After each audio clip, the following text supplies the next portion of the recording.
are always there in times of floods or disasters and so forth. This was part of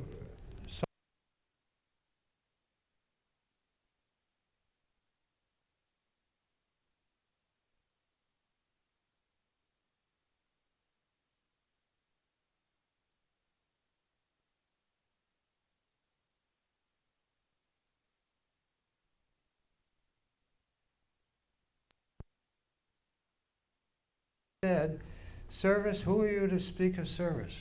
Speak rather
his particular appearance, whether he's rich or poor or whatever experiences he's having in this life, that divinity within him, it tends to ignite his awareness of that divinity.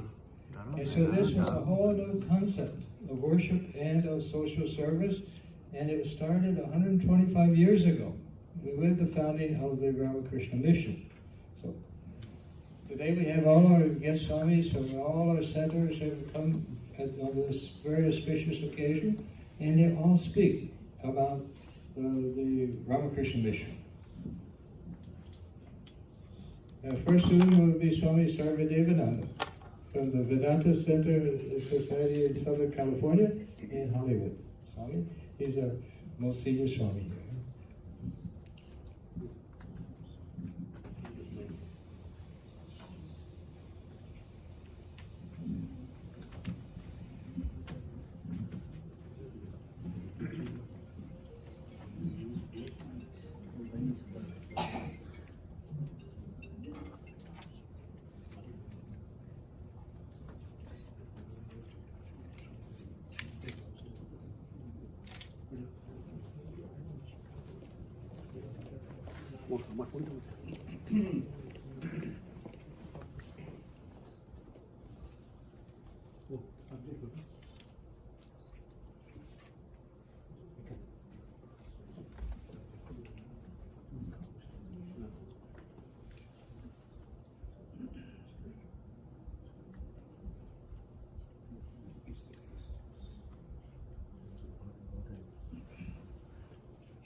स्थापकाय च धर्मस्य सर्वधर्मस्वरूपिणे अवतार वरिष्ठाय रामकृष्णाय ते नमः.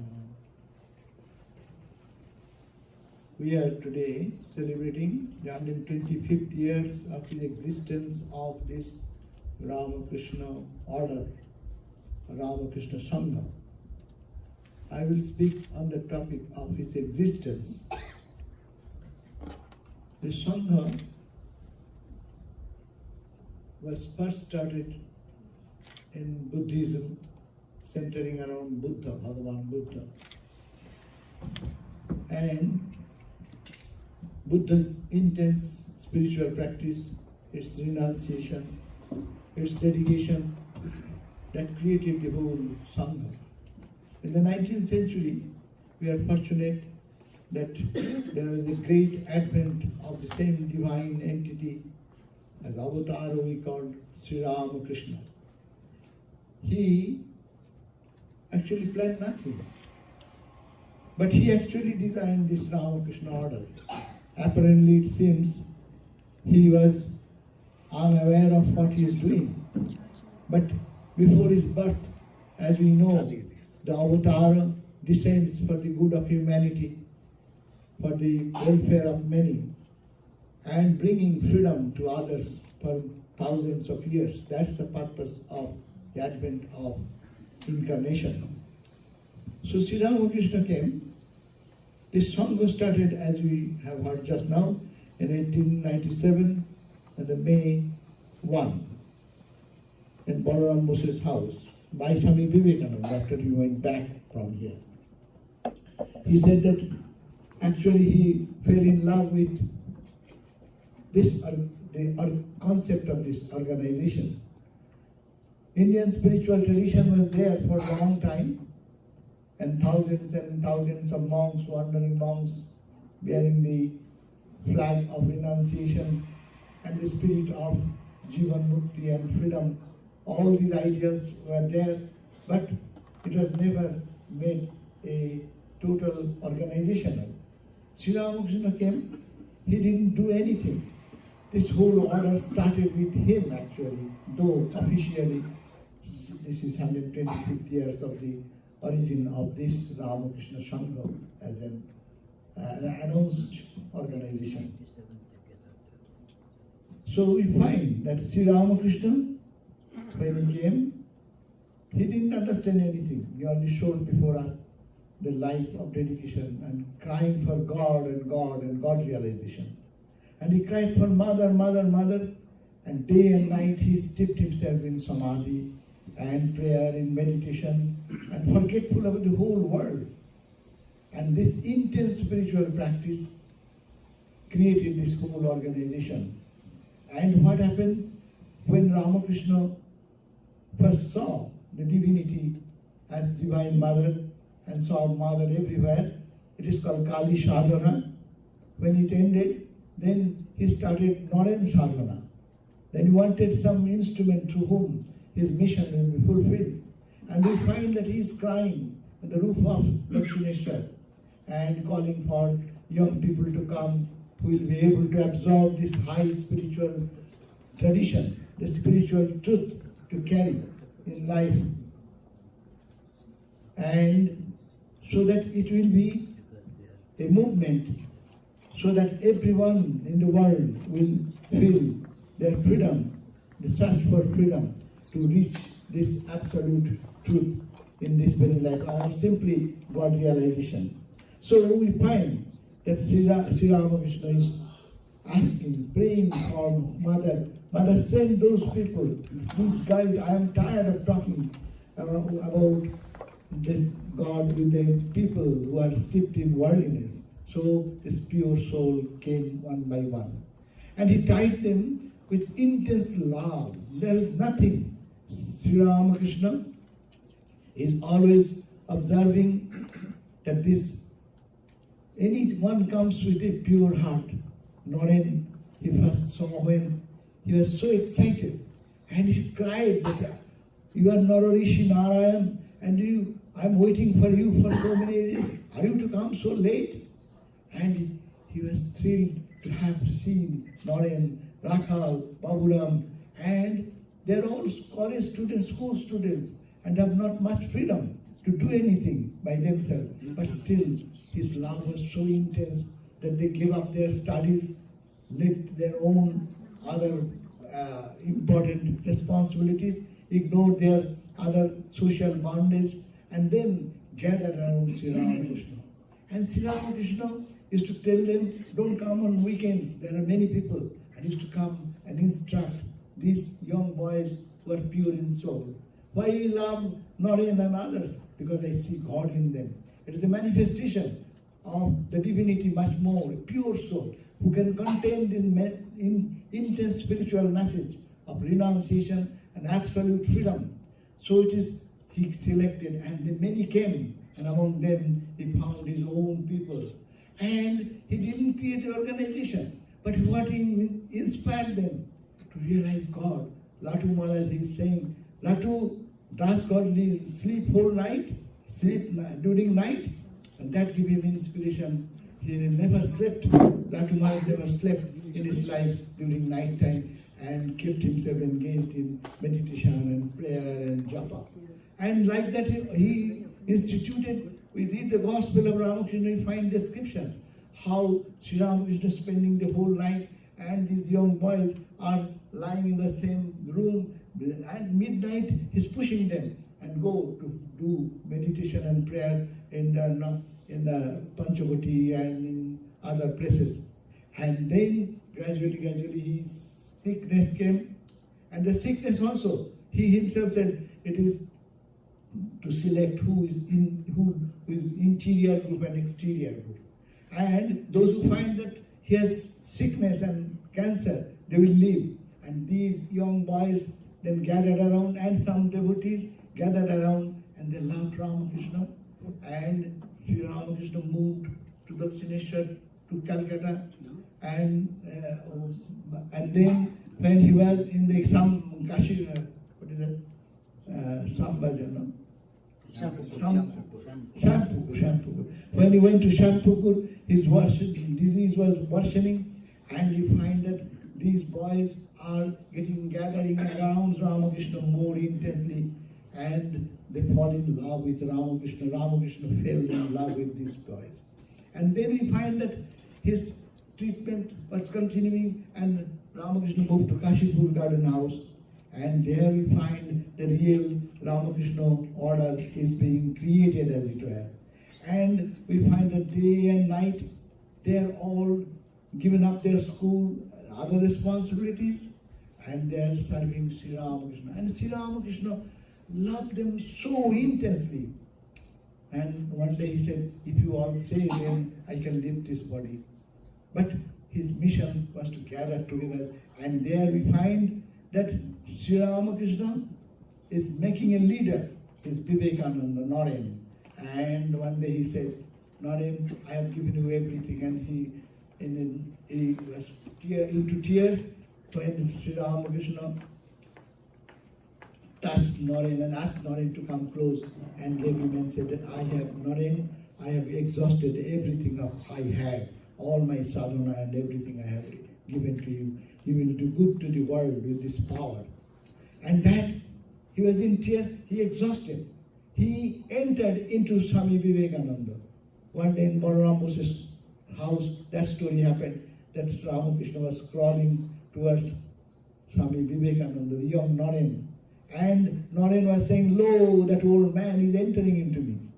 And then Ramakrishna said, Ki kiriri biriri kochis? Why are you are talking in kiriri? I shall totally enter into yourself.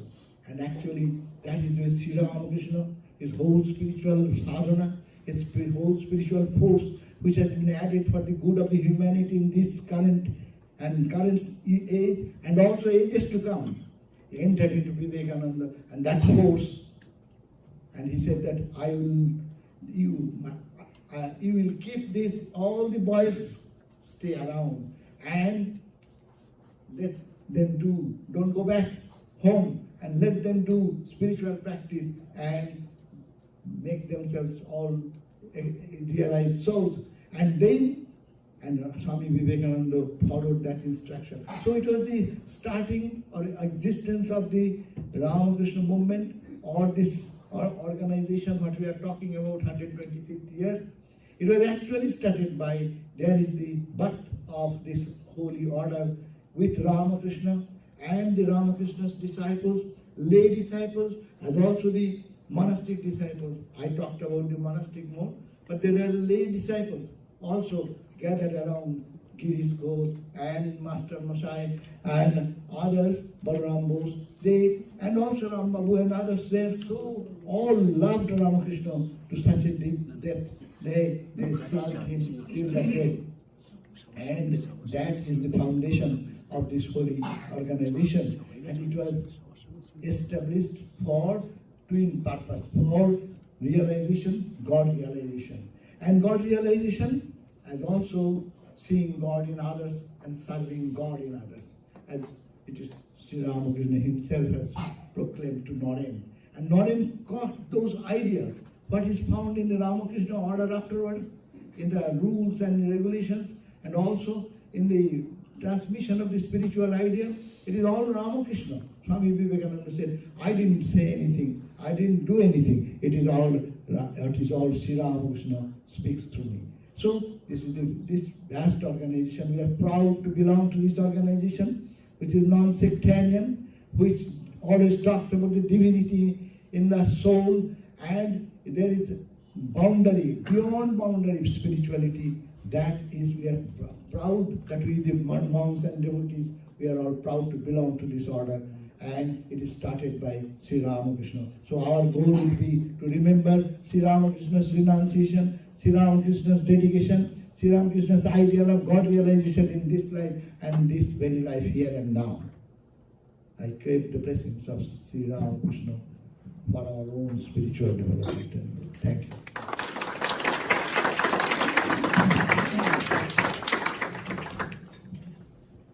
Okay, and now Swami Kripamayananda from the Vedanta Society of Toronto will speak about the birth of the Ramakrishna Mission.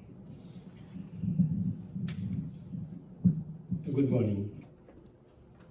The birth of Ramakrishna Order can be traced back to 1886, or even before that, 1884, when Sri Ramakrishna was speaking about Shiva Jnane Jiva Shiva, serving Jiva or beings as Shiva or God. When Sri Ramakrishna was in trance, and when he spoke that, so Naren saw that, heard that, and all were there are many. Naren was very impressed by Shiva Jnane Jiva Shiva. Naren or Swami Vivekananda was born with a very large heart and keen intellect. Intellect, reasoning, loved Vedanta, reality as beyond transcendent. And yet he had so large heart, he wanted to connect with the world and serve. He had a great feeling, strange combination of head and heart in Swami Vivekananda. When he said, Sri Ramakrishna saying that it is not compassion to the living beings, but service to living beings, seeing them as veritable manifestation of God, Shiva Jnane Jiva Shiva. He said, if the Divine Lord grants me an opportunity, I shall proclaim everywhere in the world this wonderful truth I have heard today. I will preach this truth to the learned and the ignorant, to rich and the poor, to the Brahmanas and the Chandala. So that was Swami Vivekananda's glory that started. He gets the light. Then in 1886, Sri Ramakrishna distributed ochre robes, Rudraksha beads, and to 12 of his disciples and asked them to go and beg food. So he initiated them into sannyasa informally. That was the beginning of the Ramakrishna Math. Today we are celebrating the Ramakrishna Mission's 125th year. Ramakrishna Math is said to have begun in 1886 by the initiation of Sri Ramakrishna. Swami Vivekananda traveled India and saw the soul of India, the glory of India, its greatness, its present decadence, and how to raise it to the fuller glory that it had lived. To that he had meditated in the Kanyakumari, the last rock of India, as they say. And there he found the source that we have to raise the status of the people of India. They have been deprived, and downfall of India, he said, was because of two reasons: the neglect of the masses and neglect of the women.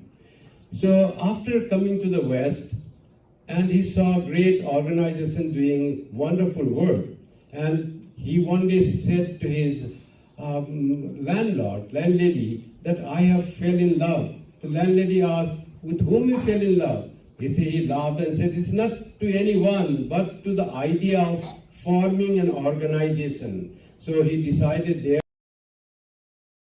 gifts to give. It has some setbacks. It takes away the individuality of the person, but great work can be done only by forming an organization. Goes back to India in 1897 and calls a meeting on 1st of May 1897 at Balaram Basu's house, now known as Balaram Mandir, Balaram Temple, because Sri Ramakrishna visited that house very much. It is as holy as temple. There, they formed an association of Ramakrishna Mission on 1st May 1897. The mission, Swami Vivekananda said, was it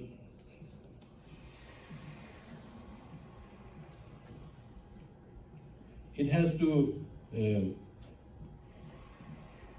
give, the mission has to, what he said, it is to impart and promote the study of Vedanta in its principles and propounded by Sri Ramakrishna and practically illustrated by his own life. That was one of the goals of the Ramakrishna mission. And what is another goal? To impart and promote the study of arts, sciences and industries.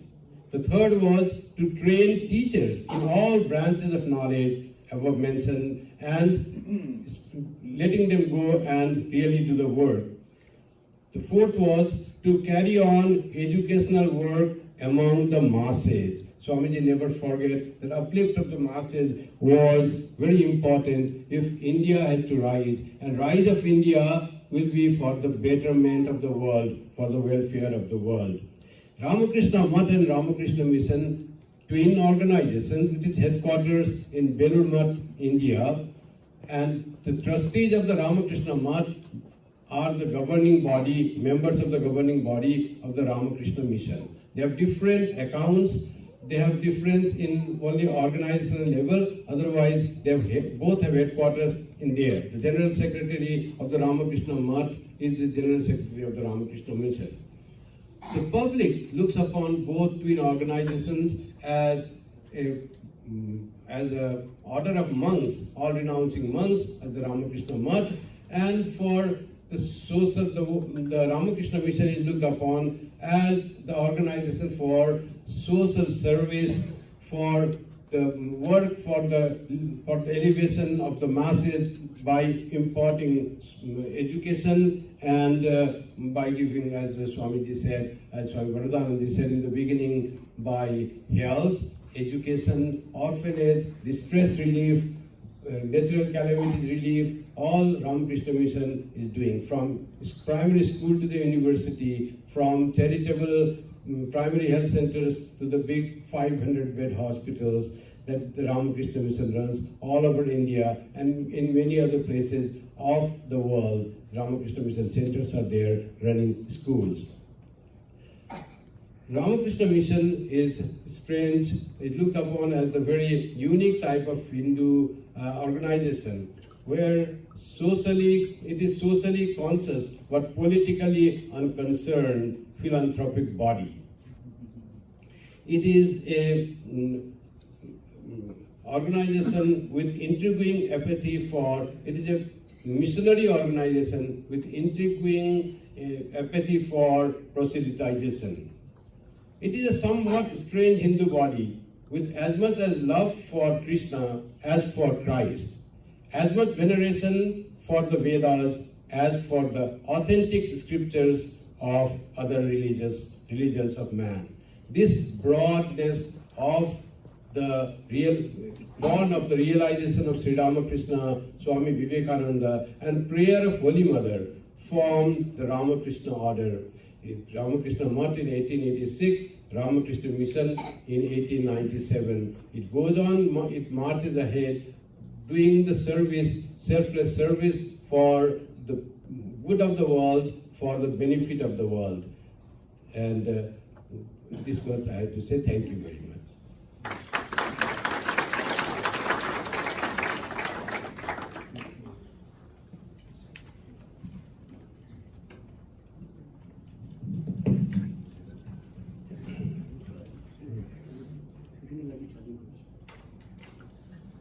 Thank you very much, Swami Kripamayana.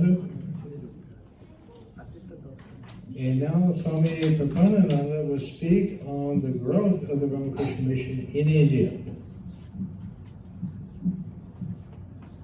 And Swami Prapanananda is from the Vedanta Society of Sacramento. Thank you very much, Baladananda. I also thank Swami Ishatmananda and Vivekananda Vedanta Society for inviting me to speak on this August occasion, 125th anniversary of establishment of Ramakrishna Mission. Before me in Sacramento was Swami Shraddhanji Maharaj, and as you know, not too far from here in Chaitananji Maharaj. Though they had the differences of ages, Swami Chaitananji knew Swami Shraddhanji from his boyhood. He says that I used to go to Udbodhan, where he was an editor of the magazine Udbodhan, when I used to wear hat band, that means just a short. So since his school days, he knew him. And both has some similarity because they are good collectors of materials pertaining to the Ramakrishna Math, mission, monks, whatnot actually. So once I heard their conversation, and of course they are very free. Chaitananji, our Shraddhanji was also very free to point out mistakes and all those things. We are a little afraid because we are much junior, and also seniors also know our capacities. So by studying his books, Shraddhanji said that, well, Chaitananda, you quote Mahendranath Datta, Swamiji's brother, sometimes in your books. You know, when he used to say these things, it used to be taken down by somebody. And when he used to speak those things, he was about 80 years of old. And I have known him since I was in Calcutta. So there is a possibility that there is a Smritish column, that means slip of memory. So whatever he has said about Swami Vivekananda or incidents and all those things, you have to check properly. You just don't quote as has been recorded. So this is a very important issue, and in history, that part is very important to know. So my point is that when Mahendranath Datta, Swamiji's brother, younger brother, he was also an admirer of Ramakrishna Mission and Ramakrishna Math, and himself was very educated, traveled all over the world. So he had a lot of memories. That means he had a lot of experiences that he had taken, and that used to be taken down when he was very old, and others used to note them down. So this point is important for those who are above 80. That means we have also attained to the age of 80. So for us also you have to give some, what is called, caveat as it is called. Now our Swami, two Swamis actually has spoken very well. So I thought that I take a little bit safer side. I have bought two books. One is Ramakrishna Mind and Ramakrishna Mission, General Report. And this report is very old because the present report is at least 3 times of this size. And this is, as I told you, it is of April 2004 report, contains about the 2002 and 2003. Don't be afraid, I shall not read the whole of the book. The point is that our organization is really expanding in such an exponential way that it is very difficult to keep track by one person. So we have to often refer to these books. Every month we get information relating to the center's important things, not as physical addresses, which is now redundant, email addresses, website, all those things continue to change. So always we have to refer to this book. Now, I would like to talk to you about a few things or few events which happened during the lifetime of Swami Vivekananda. Probably that will be best way that I can really utilize the time. During Swami Vivekananda's time, when Swami Vivekananda was traveling in the West, already the spirit of Shivogana Jivasva was started by Swami Akhandananda, who was a disciple of Sri Ramakrishna, but other disciple of Swami Vivekananda in Sargachi. That means Mahula is the name of the place in Murshidabad. And he was traveling along the Ganges for a pilgrimage. And when he came to that village, he found that a lot of people, that was a famine, and a lot of people are suffering because of shortage of food. So he arranged food for them, that he collected food and distributed them. And later on, there was many orphans. So he collected them and started one orphanage. And that is the beginning of the Shivogana Jiva Seva. And Swami Vivekananda, when he came to know, when he was in West, encouraged him and said that he is doing what is called activities in the right way. So this was the first incident of what is called activity of Ramakrishna.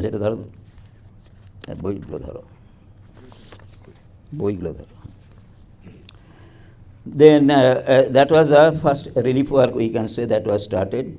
And then actually we see that when Swami Vivekananda returned, as it has been already said, that he started Ramakrishna Mission.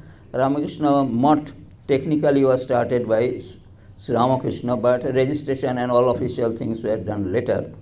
So during the lifetime of Ramakrishna Mutt was established, and Mutt activities like, say, living in the monastery and to some extent preaching and all those things was started. But after return of Swami Vivekananda, the missionary work started vigorously.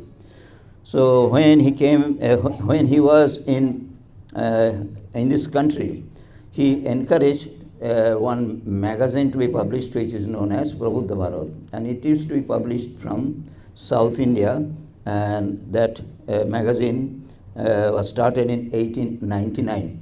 Rajam Ayar, a devotee of Swami Vivekananda, started that.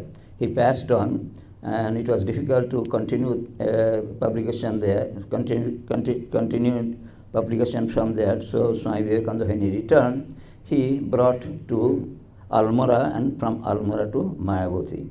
So in that way, since then, this magazine is being published there. So Prabuddha Bharat was started by him. Now Udbodhan, another magazine that was started during his lifetime by Swami Trigunatitanandaji. So it is a Bengali magazine, and it was in Bagbazar he started. And during this time we see that there is a plague in Kolkata also. And during the lifetime, that means Swami Vivekananda was living at that time, he said that, well, I shall sell the plot of land that I have bought for the Ramakrishna Mutt and Belur and raise money and help the people. Holy Mother, of course, interfered, and that was stopped. But the relief was done by Swami Trigunatitananda, then Swami Swadananda, Swami Vivekananda's disciple, and also Sister Nivedita. So they put an example how monastics also can do or should do Shivogana Yoga Seva, as it is called. Previously, before Swami Vivekananda, monks were all otherworldly oriented. They did not take part in the worldly things like helping people, or relief work, or educational work. All those things were not really there. So he established in front of the people of Kolkata, which was the capital of India at that time, that it should be done, and it is the mission of this age. Similarly, he started with he encouraged Sister Nivedita started education for women. As you know, Sister Nivedita School was started by Sister Nivedita, which is known as Sister Nivedita School, by Holy Mother Sarada Devi, and it was started on 13 November 1898, Kali Puja, and Holy Mother Sarada Devi actually inaugurated that. And since then, Sister Nivedita continued that school, and that school is still continuing. Previously, up to I think 1963, that organization, though it is a women's organization, used to be administered by Ramakrishna Mission. That means monks of Ramakrishna Mission used to be the secretary and looked after the administration. But after the establishment of Ramakrishna Sarada Mission, it was handed over to them, when they become really competent. Now another thing is that during the time of Swami Vivekananda, there was no women's monastic order, and that dream actually could not be filled during his lifetime. But there were stray devotees of Sri Ramakrishna, and they used to live a monastic life, and one of them actually started one monastic order of her own in Kolkata. It is still there. And of course, the dream was fulfilled during the centenary of Holy Mother Sarada Devi in 1953 or 54. And when Swami Vivekananda was traveling as an itinerant monk before coming to this country, he found that monks, when they fell sick, there was nobody to take care of them. That means they suffered a lot. Especially in North India, he was very much appalled by seeing the suffering of the monks. So he asked one of his disciples, Swami Kolnanananda, to go to Hardwar, Konkal, and start do something for these sick monks. So in that way he came to Konkal, which is a suburb of Hardwar, and from the porch of one house, he started a small dispensary, taking some, I think, homeopathic medicine, and used to serve the poor monks. So later on we see that because of his activities, many sympathizers came, and ultimately he could make one hospital there, and that hospital is still a very well-known hospital in that area, in Konkal. So that was started during Swami Vivekananda's lifetime. Now let us see from the preaching side. Preaching side, when Swami Vivekananda returned from the West, he first landed in Colombo, and he gave his first talk in Colombo. As you know, there is a book called Lectures from Colombo to Almora. So by listening to him, and by that time actually people of India came to know about him, and they wanted, people of Colombo wanted somebody to be sent to continue the preaching of Advaita Vedanta there. So after returning to Kolkata, he sent Swami Shivananda to do the preaching work. He lived there for some time, I think by about a year or so. Then of course he returned, and work was continued by some other person. Then in the same way, when he came to Madras, Chennai now, so the people of Chennai also requested him to send somebody to continue his preaching work, and there, and that motto was established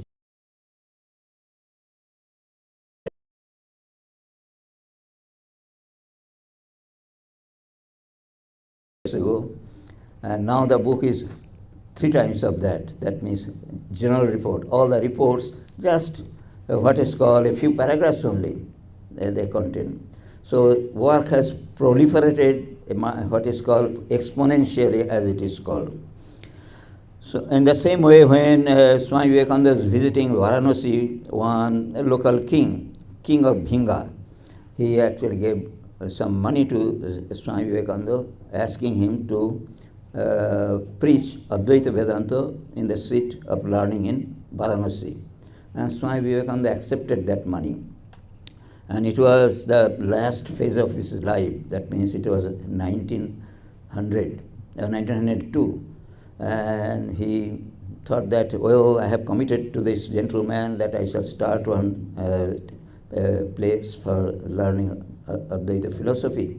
So he gave that money to Swami Shivananda and said that you please go there and start a school. Whatever you can do, please do, because otherwise that person will say that I did not keep his word. So he came to Varanasi and rented a place and started started to fulfill the commitment of Swami Vivekananda. Very unfortunately, in the year of 1902, when Swami Shivananda was sent to Varanasi, within a few days actually Swami Vivekananda passed on. And that was his, I believe, the last institution that he himself what is called inspired to be established. I told you that I shall talk to you about the institution that has been established during his lifetime. So I thank you very much for your patience.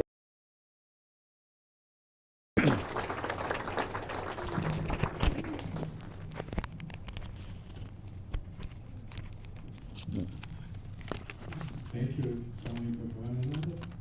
And now Swami Yogananda from the Vedanta Society of Providence will talk about the growth of the Ramakrishna Order in the West. So Swami Yogananda.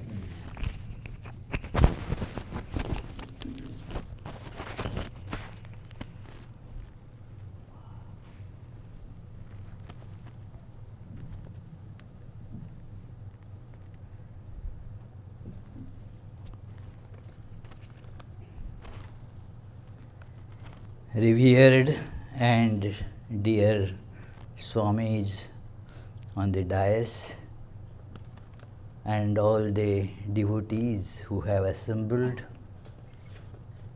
Just now Prapandananji had mentioned that after one becomes 80, the memory cannot be relied on much. But some attain to that, they are fortunate, they attain to that distinction even much before that. They don't have to wait till they're 80.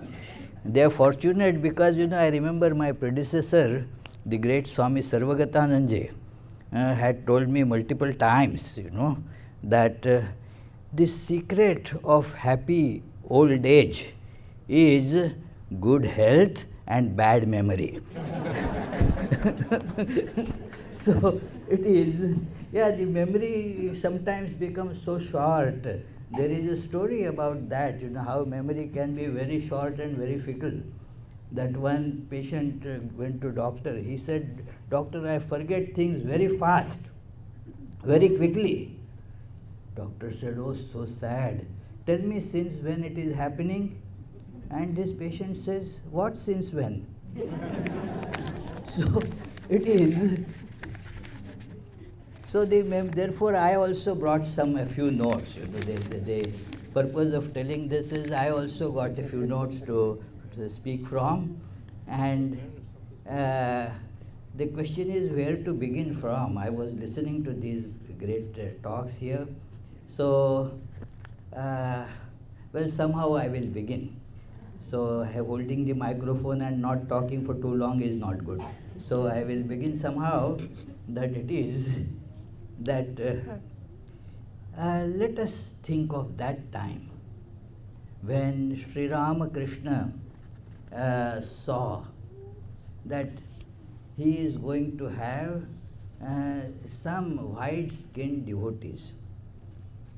And that was probably the first indication that the movement is going to go all over the globe.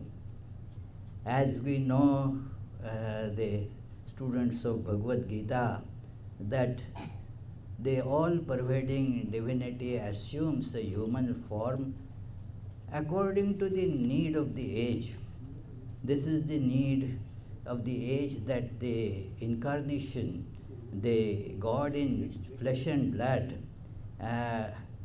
should be good for the whole globe, because this is the time when people are communicating all over.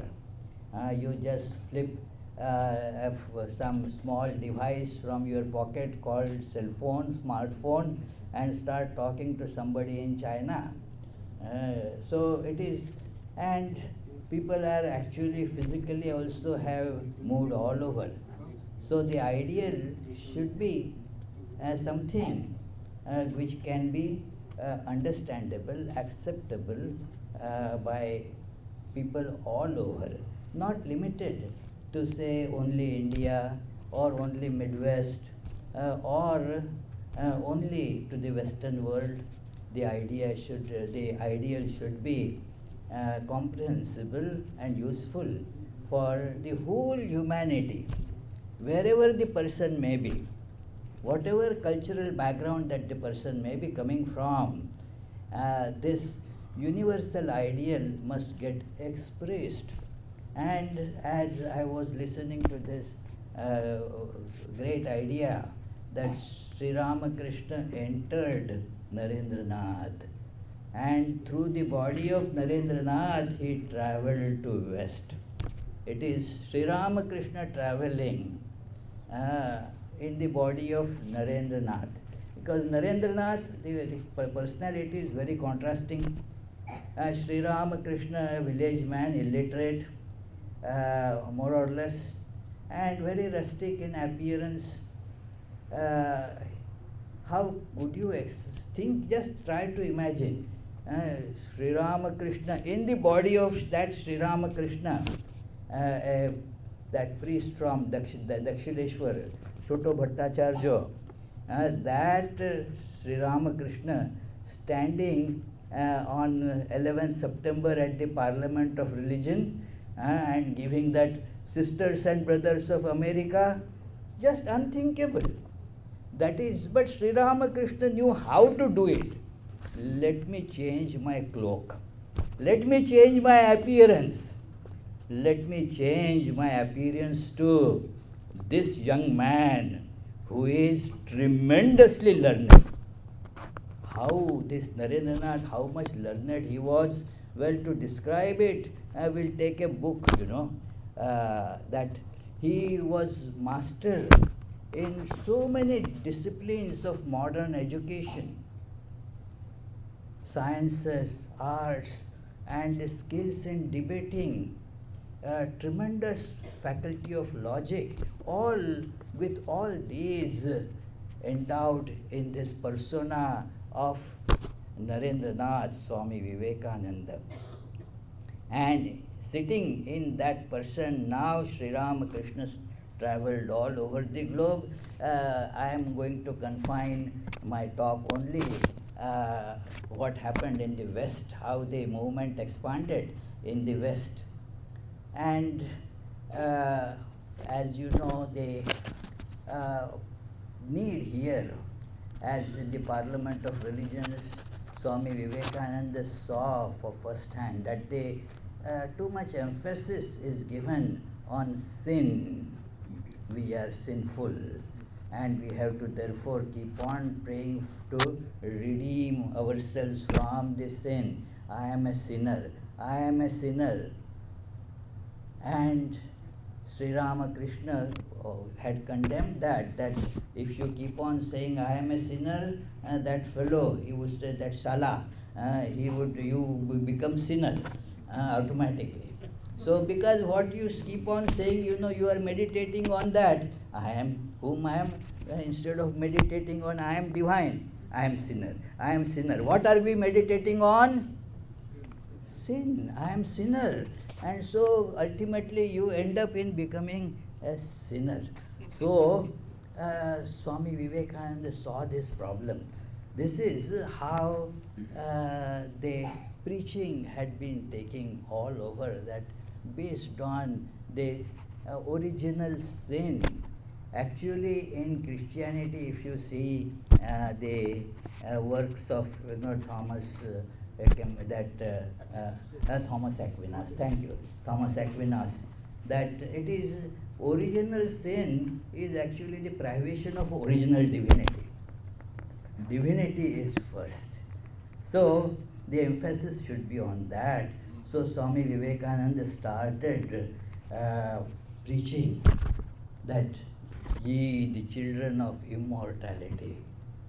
And his message became so powerfully expressed, and so many people got tremendously enthused by that. There is a nice autobiography of Hiram Maxim, the inventor of machine gun. He was present there at the Parliament of Religions, and in his autobiography there is a section on the Parliament of Religion and the Chicago, that big exposition. So he actually came for that exposition but attended the Parliament of Religions also. He was a man of varied interest. And he tells there that this whole idea of this World's Conference of Religions was to promote and proclaim that Christianity is the only religion. That is the only religion, and with such brilliant Christian scholars and preachers, it won't be a difficult job at all. Those few others who have come, they would be just vanquished. And I am quoting here the statement of this Hiram Maxim. But when Vivekananda enters, they realized that they have a Napoleon to deal with. Here was somebody who was equally learned, more learned than them in their own scriptures, and was talking English like Webster. He was talking English like Webster. So, the tremendous influence of Swami Vivekananda spread all over. And then there was the transcendentalist movement also going on at that time, although some of the first pioneers of that movement had said goodbye to their physical life that time, but the thought was still in the air. And this thought became integrated to a great extent with the Vedanta that was being preached by Swami Vivekananda. Walt Whitman actually seems to have taken up that idea, although there is no mention. I didn't find anywhere they mention that Walt Whitman anytime studied any Indian scripture or not. Probably not, at least there is no clear mention. But the thought of the oneness of the self is very prominently present there. So, Swami Vivekananda got into this idea that, well, West needs this. There was a beautiful correspondence that he was being urged by his brother disciples as well as by his disciples, now come back to India, we need you here. He said, well, if I makes one sound here, it gets reverberated 100 times in India. So this is the place that I will work for some time.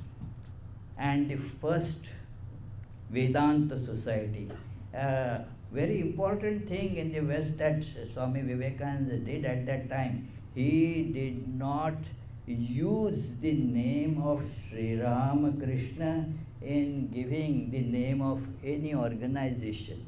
And he gave the reason. There is a beautiful letter written to Swami Shivananda explaining this.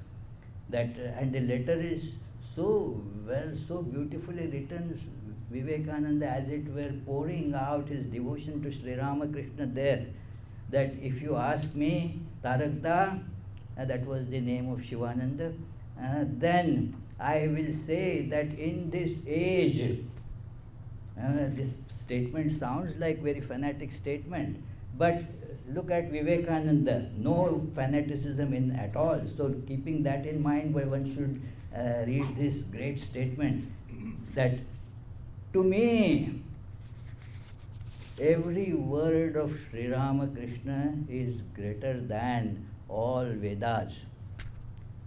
And I know that in this age, nobody has power to understand the Vedanta Upanishads, Bhagavad Gita, without putting the searchlight of Sri Ramakrishna's life on them.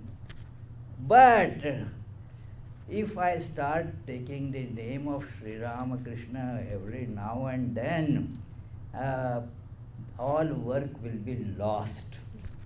Because when you try to confine things in a particular name or in a particular external image or form, it becomes difficult for the universal spread of it. So he said it is Vedanta Society of New York, the first really speaking, even before the formal beginning of Ramakrishna Mission in 1897, Vedanta Society of New York started in 1895. 94, yeah, yes, sorry, yeah, in 1894. So, and then there is the West Coast, United States has East Coast and West Coast. So within Swami Vivekananda's lifetime, another Vedanta society was started, which in San Francisco. It is, and that then spread all over in the West, preaching this ideal. One very important thing to be remembered, and that I emphasize that very often in my discussions on these points, that these Vedanta societies were not started by Indian people. There were no Indian people, so many Indian people around. In San Francisco, how many Indians you would have found those days? In New York, there were nobody to speak of. Those locals, Americans, who were not only influenced by Vivekananda's words, but were determined to put that message in practical life, they started this. And gradually it spread further. The demand for more Vedanta societies came up. Swami Paramananda started the center in Boston in 1910, or some say 1909. That's okay. That's okay, yeah, that is not a slip of memory, slip of tongue, The two things are different, slip of memory and slip of tongue, yeah. So it is 1910, because I was going to say 1909, but then it became, as officially it was put 1910. So anyway, then came up the Vedanta societies. There were a lot of groups working, and then in 1928, Vedanta Society of Providence came up. It was the job of Providence, It was many questions that this is a small town, cannot be found also on the US map, from the smallest state in US. So it is why Vedanta Society got founded. Was there not other big cities don't have, and how in Providence it is there? I said providential. Yeah, what more can you say? You see, it is providential. It is, and thus providentially it was all spread all over. Sri Ramakrishna's power was working through all these great swamis. There were so many important people who came up. They were very influential, and so many Vedanta centers, societies, they got started. Vedanta Society of Southern California, where our Sarvadevanand is from. Then the Vedanta Society of Chicago formally started here. So many these points came up, but it was not only in the Northern America. Important point that it is Western includes the Southern America also, and the center was started in 1933 in Argentina, which is running now also. Swami Vijayananda was the head of that center, and so that also is going on. It is also, you see, in the Europe, France and England, they started these centers. In France already, the biographies of Sri Ramakrishna and Vivekananda, written by Ramakrishna, the great Nobel laureate writer. So that has already popularized this idea. So the organizations, Vedanta societies, came in France, in England, and a center was started in Germany too that needed to be done. At that time discontinued because of the war, and later on, much later it started again. So at many such places, now all over in US, what is happening is the form in which these centers are functioning now is going through some changes because of the change in the demography of US. It plays a big role because after all the messages for those who are coming to listen to this.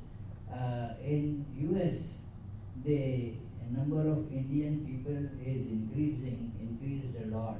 And so many Indian people come up to start the centers in their place. One big example is, which officially is still a sub-center of this Vedanta Society of Southern California, is the Vedanta Center in Greater Washington, D.C. It's a very spacious, big center with wonderful work that they are doing. That is one center that was started by the effort of Indian devotees. Although the Westerners, American devotees joined in it, but the primary force was some Indian devotees took lead in starting that center. So friends, in Russia the center started.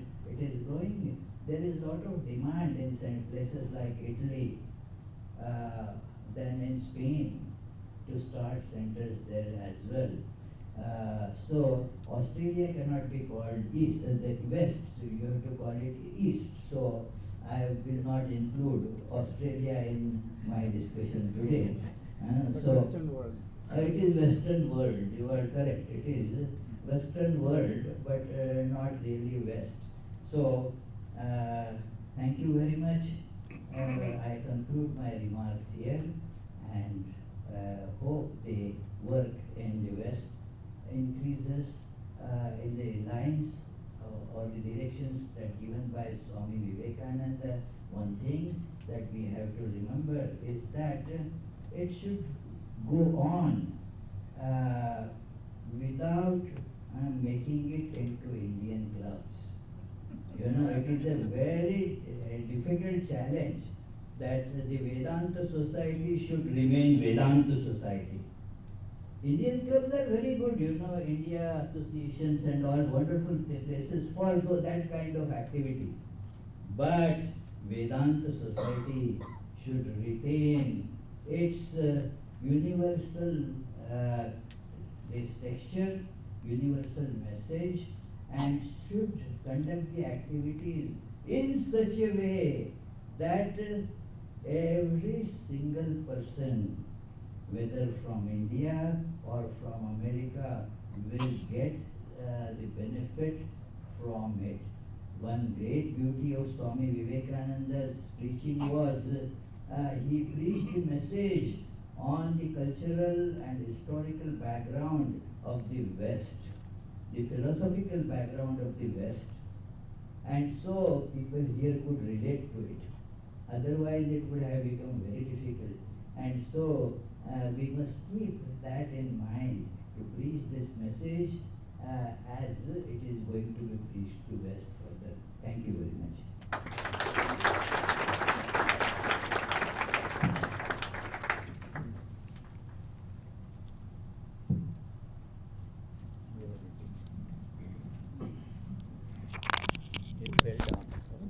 Okay.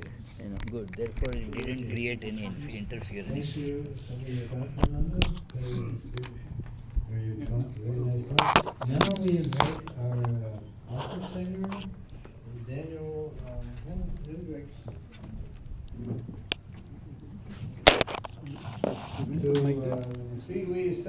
Many of you heard him yesterday, and you know how good and how professional he is, and so we have another chance now today. Okay, sure.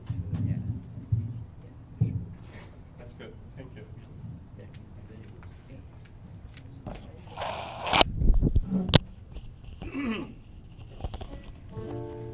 I was asked to explain a little the songs that I'm going to sing. The first one is written by Leonard Bernstein from the American musical West Side Story.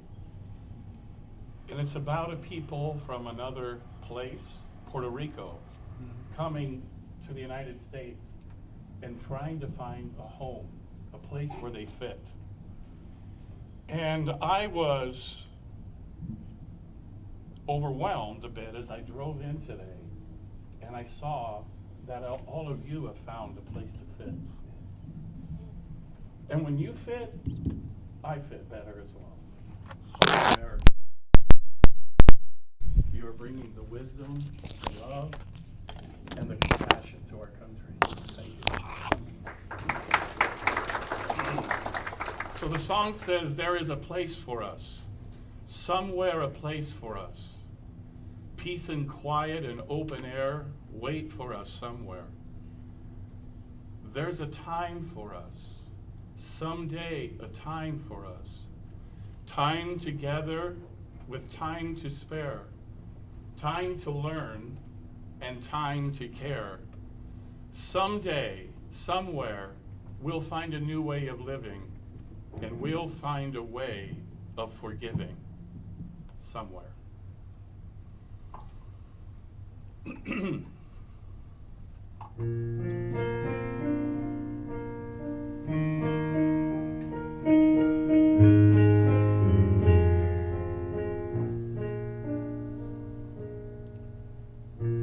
There's a place for us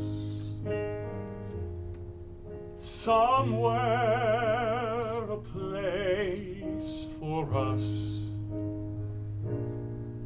Peace and quiet and open air waits for us somewhere. There's a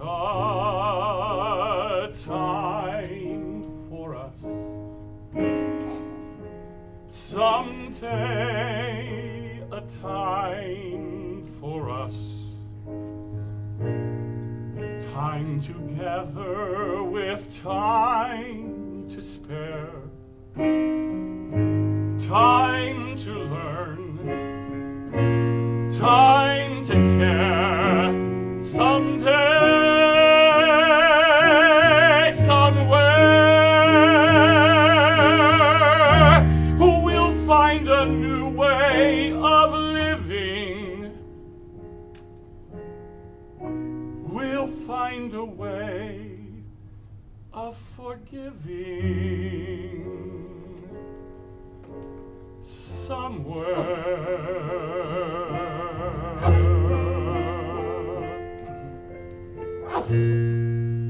There's a place for us, a time and a place for us. Hold my hand and we're halfway there. Hold my hand and I'll take you there. Somehow, someday, somewhere.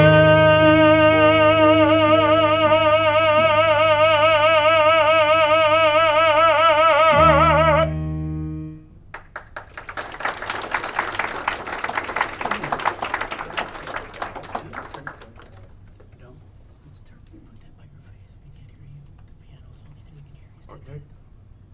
Mic closer, piano down. Okay. All right. So next,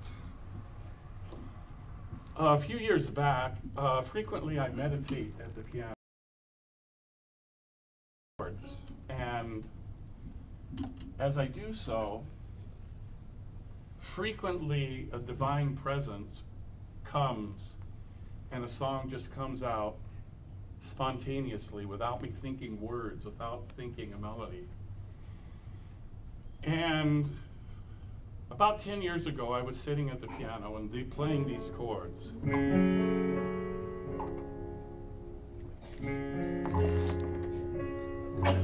the keyboard down, and we can't hear your vocals at all. Can you Turn the keyboard move way this down. up? Yeah, turn the keyboard way down. Then I can't hear it though. Yeah. So voice is up, huh? Lift this whole thing. Yeah, I will. That may not work. Hold on. Just let's. Okay. Yeah.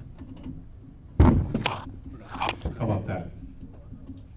Well, not quite. Maybe?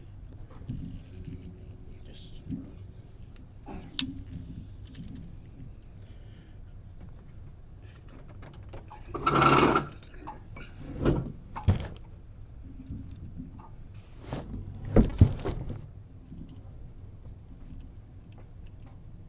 This is kind of how I do it at my home studio with the chairs and Need a bigger. maybe hold it. Hold it. Maybe just sit there. Hold it. Okay, okay. So I'm sitting at the piano playing, and I just wait, and wait, and wait, and breathe. And the song came. Oh, that's much better. Thank you. He wants the piano down.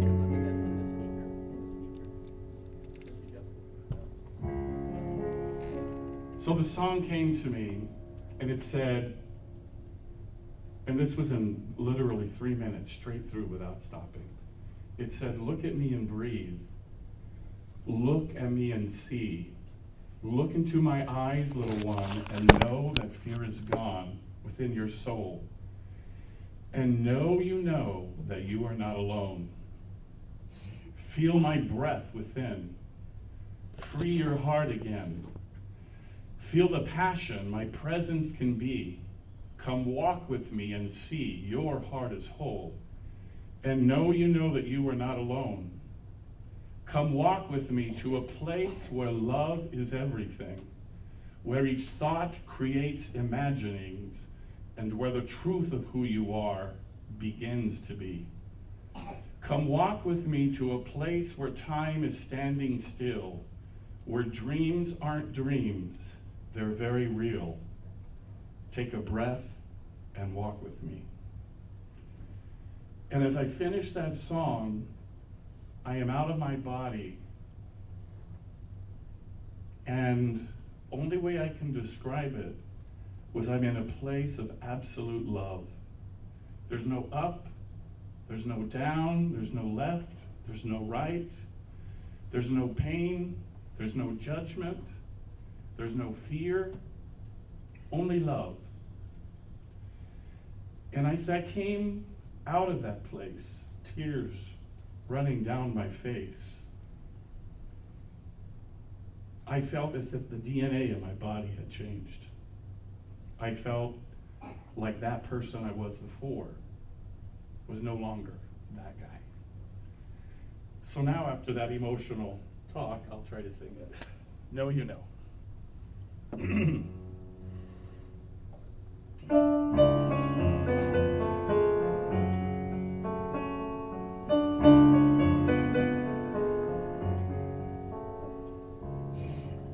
Look at me and breathe.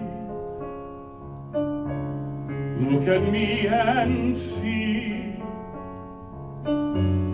Look into my eyes, little one, and know that fear is gone within your soul.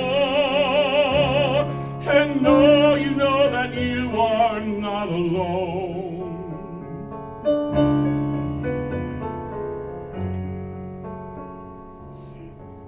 Feel my breath within. Free your heart again. Feel the passion my presence can bring. Come walk with me and see your heart is whole. And know you know that you are not alone.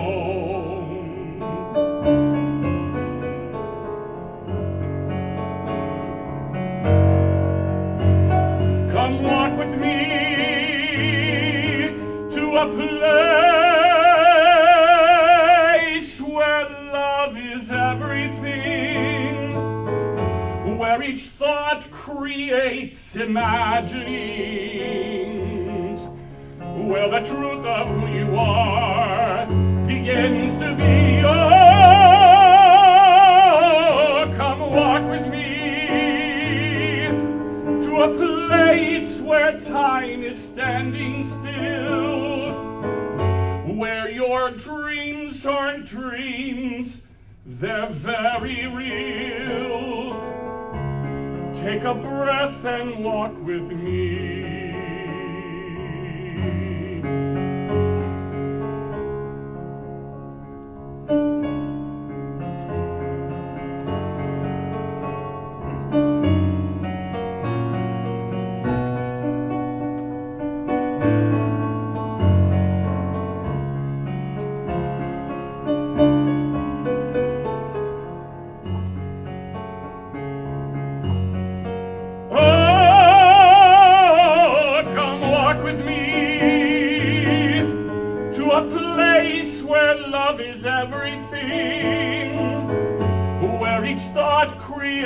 Imaginings, where the truth of who you are begins to be. Oh, come walk with me to a place where time is standing still, where your dreams aren't dreams, they're very real. Take a breath and walk with me. Walk with me.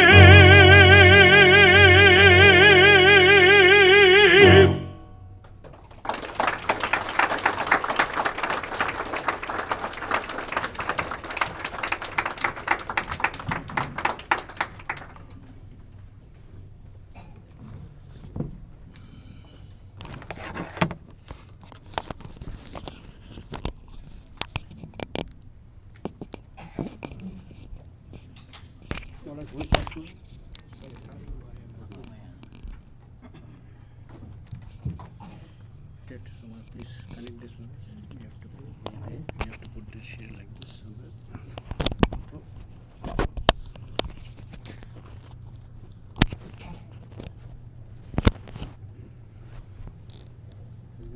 This one. Thank you very much, Daniel. Very, Very inspiring. I'm sure we were all inside pocket. So now it's only Dr. Ramakrishna, who's the Vedanta Society of Northern California. That was the second center in the United States that was actually founded by Swami Vivekananda. I can hold like this. Dr. Ramakrishna, he will speak on the phases of the Ramakrishna Order.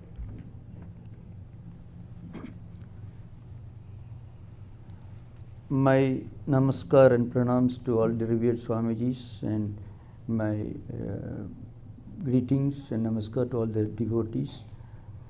The subject in front of me is Ramakrishna Mission and its different phases that went through. In fact, just before I entered the topic in front of me,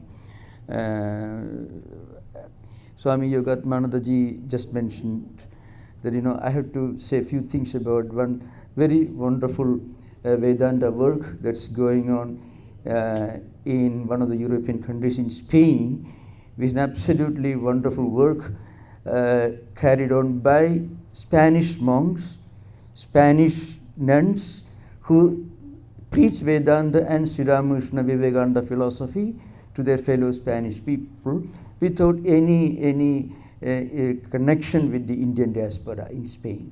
Of course, the Swamiji is an initiated disciple of Swami Ritajanandaji and had gone to Belumad and spent quite a long time in different Indian ashramas and monasteries and drew inspiration from the work that's going on in India. But it may be very important for you to be informed about this, so I just mentioned this. Now, the story of Ramakrishna Mission and its history and phases that it went through during the last more than 100 years, right from 1886 to our own times, that can be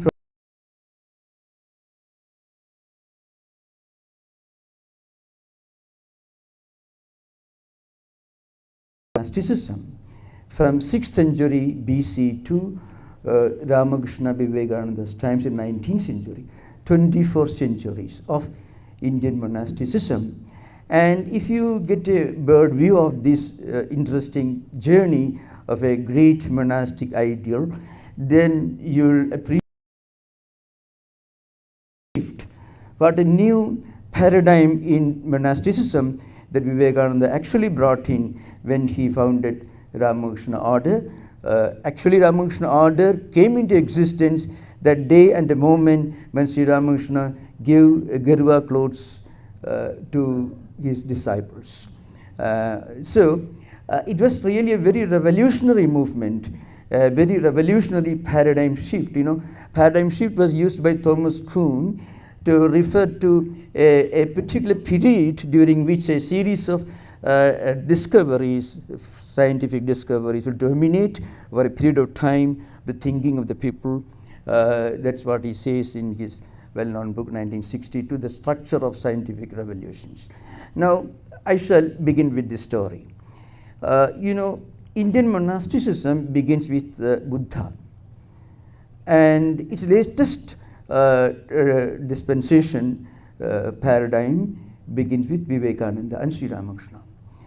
Now, we should remember that monasticism as an ideal is as ancient as the Rig Veda, around 4th millennium BC, 4,000 years before Christ. But institutionalized or organized monasticism begins with Buddha in Indian tradition, and it was Shankaracharya in the 8th century who comes in between these 24,000 years of evolution, who actually could be called the greatest system builder in world monasticism. 10 monastic orders. You should compare Shankaracharya with Ignatius Loyola, one monastic order, Jesuit order, or St. Francis of Assisi, one monastic Franciscan order. Shankaracharya brought into existence 10 monastic orders. Of which 6 of them are still very much prevalent. If you look at anywhere in India and think of an Asamara Swami, he or she may belong to one of the Dasanami monastic orders that Shankaracharya brought into existence. Now, in this history of Indian monasticism, you find Vivekananda's place. Swamiji's concept of this neo-monasticism was absolutely revolutionary, because for the first time in Indian history, monastics were organized and were inspired and taught to practice not just meditation and contemplation, but also active social philanthropical work. Can you think of a monk in ancient India, let us say before Vivekananda, teaching people secular branches of learning like physics, chemistry, mathematics, healthcare, sports, all these activities? It was Vivekananda who actually brought into gave shape to this very revolutionary concept of monasticism in Indian history. Its most important period was between Sri Ramakrishna and Vivekananda's passing away. In 1902, Swamiji passed away. That was the genesis, the most glorious, the foundational period of Ramakrishna Order.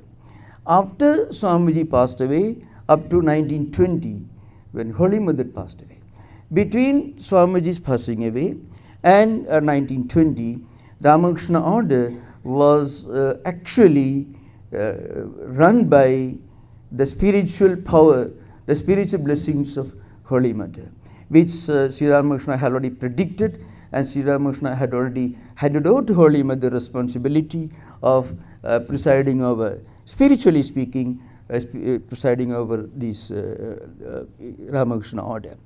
And then till the passing away of the last of the direct disciples, Mahapurush Maharaj and Khandanandaji, Vijnanandaji and others.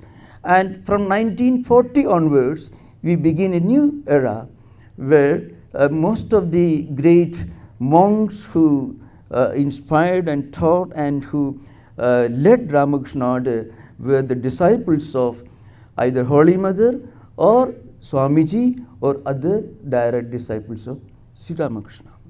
And then came some very interesting periods. 1947, the Great Partition of India, which actually was a very traumatic period, not only in the history of monasticism, but the Indian nation as a whole. And then after 47, India's independence, Ramakrishna Mission actively started getting involved in every kind of philanthropical, educational, healthcare related activities, starting hospitals in distant corners of India, right from places close to Indo-China border in Arunachal Pradesh and beyond, and up to the extreme south, and Tripura beyond Bangladesh, east of Bangladesh and Burma, and up to Indian, of course the western parts of Indian subcontinent. And then again, going beyond India, Ramakrishna Order played a singular role in publishing all the great classics of Vedanta, especially Advaita Vedanta. Today, if you are talking about going to a library in either in Stanford, where I was teaching Yoga Sutras and Indian philosophy for several years, and or anywhere in the United States, or maybe in British Museum Library, wherever you go, and if you are looking for a book on Upanishads, Bhagavad Gita, especially with the great commentaries of Adi Shankaracharya, who is the great commentator of the Vedantic textbooks, they are all published by Ramakrishna Mission. Without Ramakrishna Mission, perhaps Indian philosophy would not have become a subject of interest, academic or otherwise, in any of the world universities. So, in the field of education, in the field of popularizing our classical textbooks on Indian philosophy, Vedic textbooks, and also spreading Indian devotional culture, in so many different ways, Ramakrishna Mission has played a very important role as an informal cultural, spiritual ambassador of India to all parts of the world. In this story, some of the very interesting incidents are very, very pertinent. One important thing that I want to mention to you, Indian monastic tradition, a monk was not supposed to do service to householders. Is something very interesting. A monk was supposed to receive health care and all other services from householders. In fact, not only that, there is an ancient text in the Manusmriti which says, Tasmat trayo pyasramino jnanena annena chanyudhim grihastein aivadharinde tasmat jeshtha srivi grihi. It means householder is the elder brother, and monastics, either novitiates, those who are students studying the Vedas, we call Brahmacharya period, the early period of novitiate, and also retired contemplatives living in forest, and monks. They are all supported. Now, Swami Vivekananda did something extremely interesting. It was very revolutionary reform he brought in Indian monasticism. Rather, monks should serve the householders. So if you go to India today, you find monks are teaching in schools. They are also dressing. There are many monks who are medical professionals, qualified medical professionals, who treat patients in hospitals and who dress the wounds of aged persons. This is absolutely unthinkable before Vivekananda brought in this revolutionary paradigm in Indian monasticism. This is a very interesting phase, not only in the history of Ramakrishna Mission, but in a bigger, we'll say, in a more emphatic language, I would say, in the history of Indian monasticism. So, from 1947 onwards, Ramakrishna Mission actually became an household name in many parts of India, especially in the eastern parts of Indian nation, in all areas of education, healthcare, and women empowerment, human rights, equality of gender. In all these areas, you find Ramakrishna Mission is considered to be a role model. India is an ancient civilization. So a lot of dirt and filth had crept into Indian society in the form of untouchability, inequality, negligence of the women folk, the downtrodden, and many areas. Ramakrishna Mission actually brought a revolution, and what Gandhi tried and succeeded only to some extent, Vivekananda, and what Vivekananda preached against, casteism and social inequalities, Ramakrishna Mission has actually achieved in many areas, in schools and colleges, in many of these establishments where Ramakrishna Mission, which are Ramakrishna Mission running all over India, in fact people are treated equally. Actually, this is a new phase in the history of Ramakrishna Mission, and this happened in such a wide scale only after 1947. This is a very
it should be included in Western culture. But it is a continent. Therefore, I think in the work that is going on there, just to be included as an addenda. So we have centers in Sydney and also Adelaide, Brisbane, Perth, and also Melbourne. And also we have a center, formal center in Fiji, and then that's a great work is going on. As you know, my topic is the practicality. Say 150, yeah, just 125th years of Ramakrishna Order, its practicality. And we have heard that Ramakrishna Order started just before that. But what is meant here, what I understand, is the machinery, the machine that Swamiji conceived, that I want to start a machine which will bring the life-giving ideas to every doorstep. That machine was started. That was Ramakrishna Mission. But Ramakrishna Mission includes Vedanta societies also. Therefore, it is 125th years of its existence. And my topic is very difficult, say practicality. Though it is easier also. Why it is easier? Let me start with a little example. An example. So I used to distribute say writing material to laborers so that they should know writing and reading, etc. So once a laborer came and told me. So first I'll tell in Hindi, so it is very beautiful expression, and then I'll translate.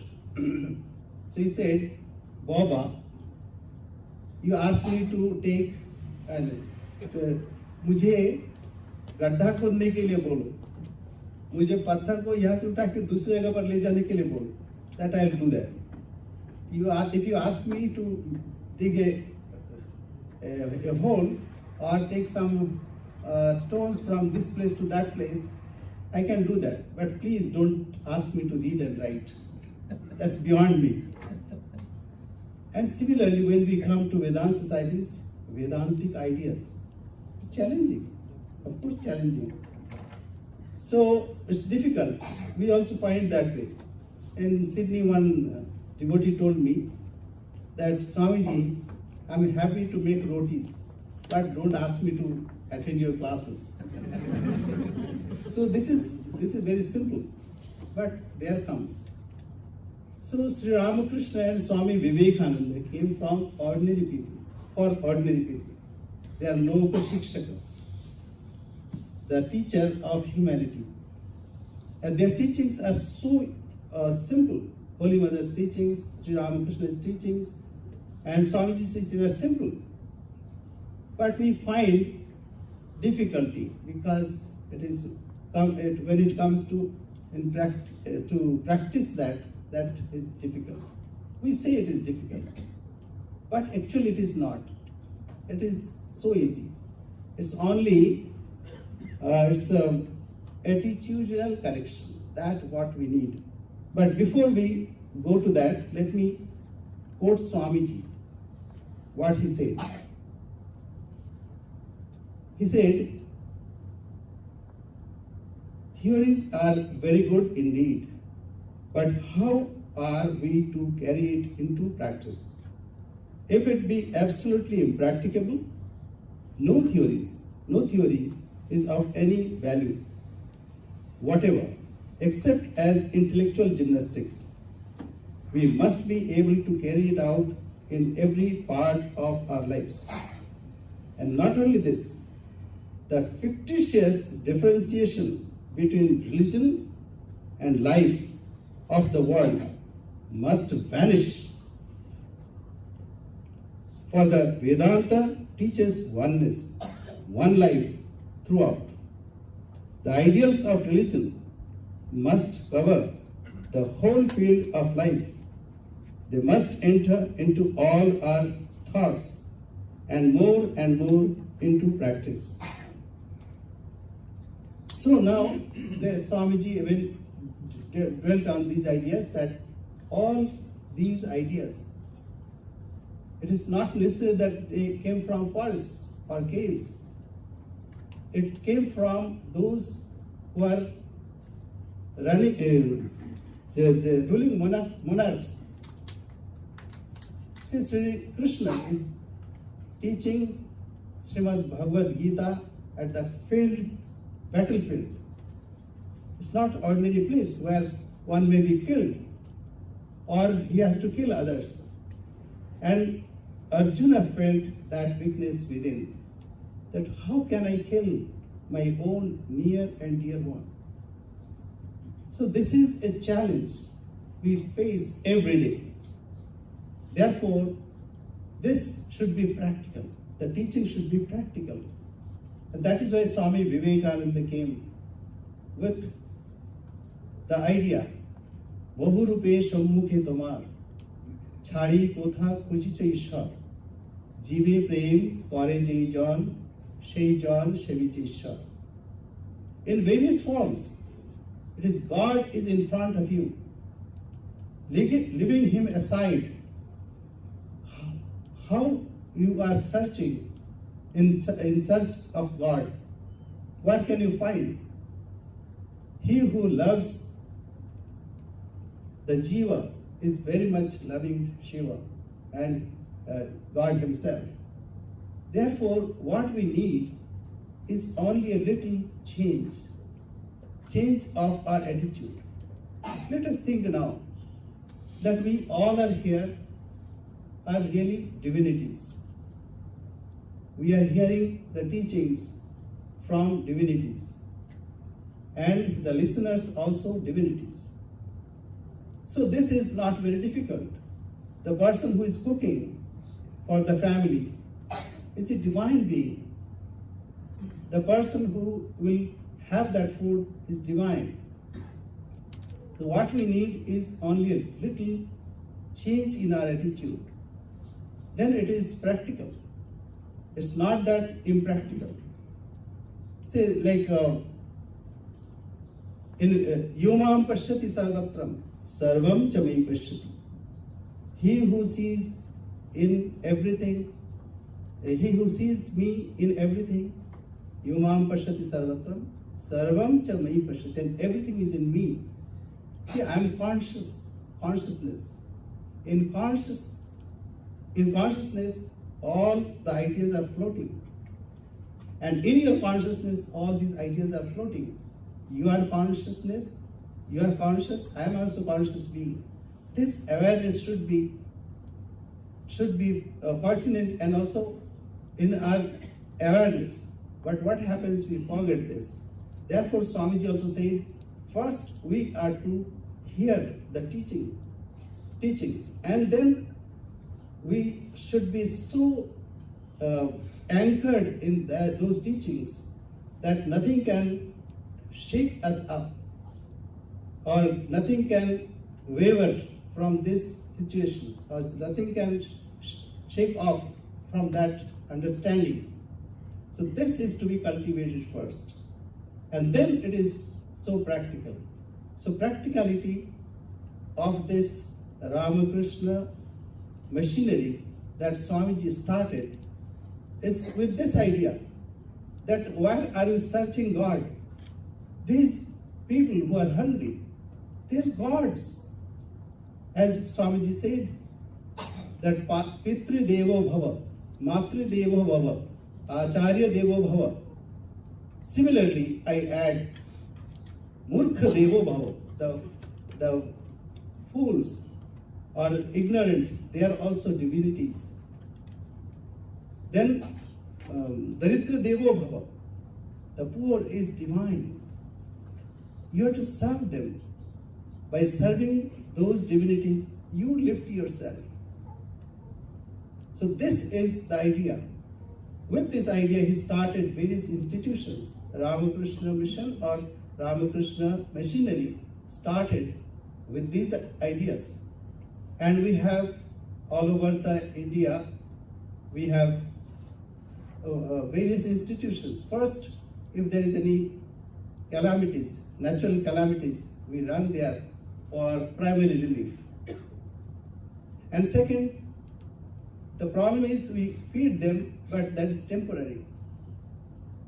Then we have started various hospitals, dispensaries. I served in 2 hospitals. One is 350 bed hospital now, and another is 550 bed hospital, or maybe 650 now. So modern hospitals. And there we try to serve people. As one of our brothers said, on certain occasion we worship our patients as God, as a symbol. But every day we have to think that I am serving God. So this way 2 kinds of aspirants are served. One who come for service, they are also uplifted. And those who receive these also uplifted. And Swamiji changed another paradigm. That giver is lower. One should kneel down in front of the who is accepting, because he's on her pedestal. We should be thankful to them to give this opportunity to serve them. So this is also a great shift what Swamiji has taught us. So in India we have hospitals, then we have colleges, schools, various institutions of education, and even we have nursing schools, nursing colleges. So nursing colleges. So this way India is changing, and similarly wherever, say like Bangladesh, in Bangladesh also we have some ashramas who carry out all these services as worship of living God. Every form is his temple, all else is delusion. Always look within and never without. And there is but one being which ignorant call the world. And Swamiji also said, I worship that God whom ignorant call man. So this is a great idea that we can practice, and it is not difficult. We are to see only thinking, change in our thinking. Now we think we are seeing human being. We are to change that. I am seeing divinities. This is the only change, and that will come when we seek within. Then that is to spread all over. So this way, it is practical. And Swamiji started this machinery as a able instrument, and this instrument is taking these great ideas to every doorsteps. That is wonderful contribution of Swamiji and Ramakrishna machinery. So with these words, let us practice. Then only we are benefited. That we are to think that I am that same divine, and whosoever is in front of me is the expression of same divine. And this way, if you interact, then just imagine that ideal condition when divinities are interacting with divinities. So nobody would or can help, and nobody can hate others. And it's not helping others, it is serving others. This is to be underlined, that we cannot help. So Sri Ramakrishna said, how can you help, you small fry? You can serve. You can serve Shiva in various forms, as those are coming in front of you as Jiva, the living being. So let us practice this, and this is the practical aspect of this machinery. Thank you very much.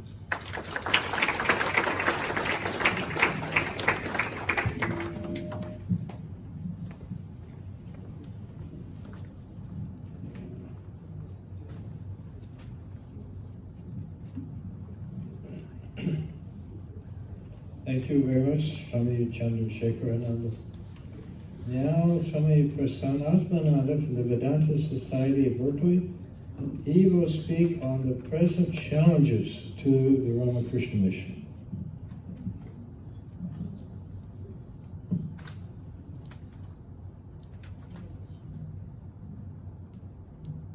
My pranams, good wishes, regards, and namaskaram to this very, very special assembly.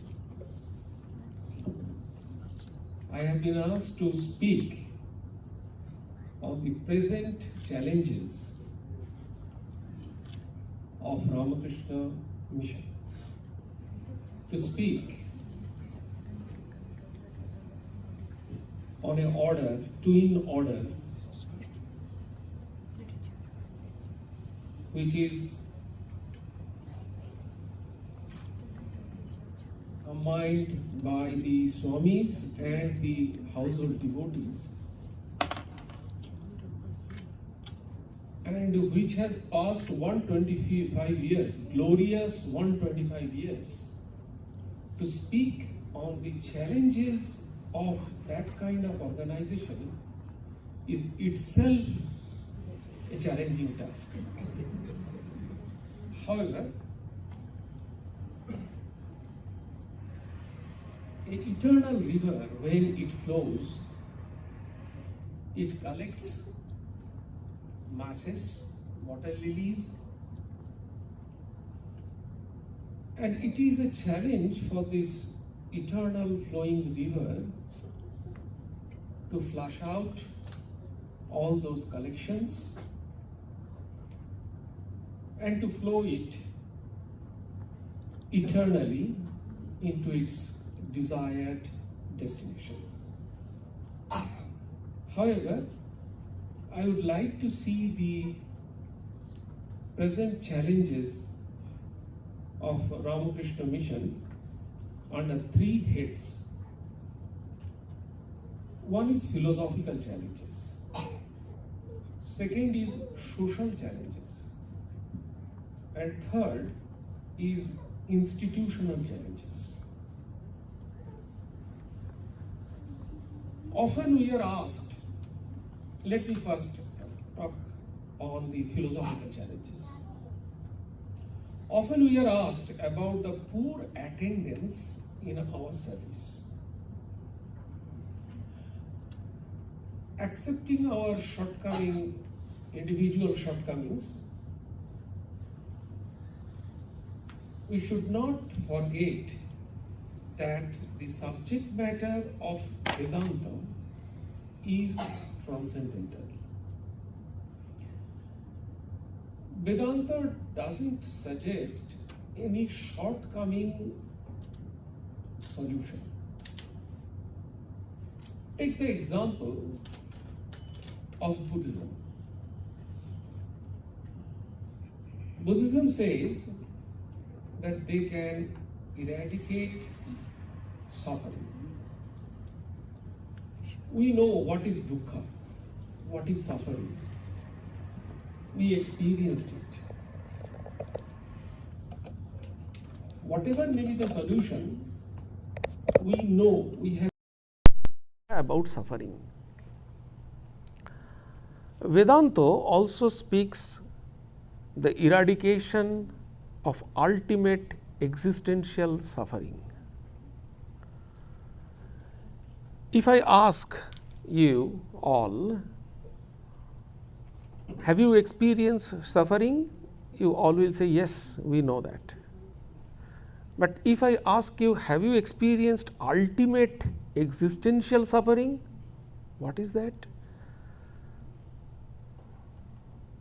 Vedanta actually solved eternal solution of ultimate existential suffering. That's why it is transcendental. So, it is very difficult to accept and understand which is not tangible. We are ready and eager to know and learn about the information of God and Atman. But we are reluctant to experience and to go deep into the realization of God.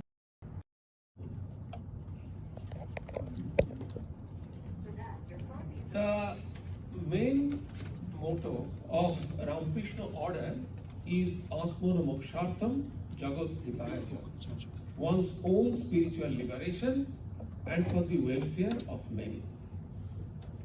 Moksha or God realization is the pivot point around which Ramakrishna movement revolves. But how many of us really want moksha or liberation? That's the great challenge. Second is social challenge. Our greatest challenge in present age or present time is to keep moderate pace in this accelerating society. Take the example of social media. The present time, especially after this pandemic, we have to keep our presence in the social media. And the rat race that is going on to increase the TPR, it is very difficult for Vedanta society to keep their presence in the modern social media. We follow our own inherent integrated approach, which does not sound very smart in social media platform. Drawing and retaining the attention of viewers are becoming the key factor in social media now, which requires various technological manipulations. And how many? I see that in Vedanta Society of Chicago, there are lots of IT, highly sophisticated, highly personalities. But how many Vedanta Society we have that very specialized IT personality to keep up with the same pace with the modern times? Our IT publicities and our IT broadcasting. So this is one of the another challenge in which is a social challenge, I would call. Another question we face now and then, that is about the turnover of young people. Because of this social media, it became more challenging. Why? I don't know how many of you know this. The YouTube, the Meta, and the other social medias, they broadcast particular those information that are seen by any individual.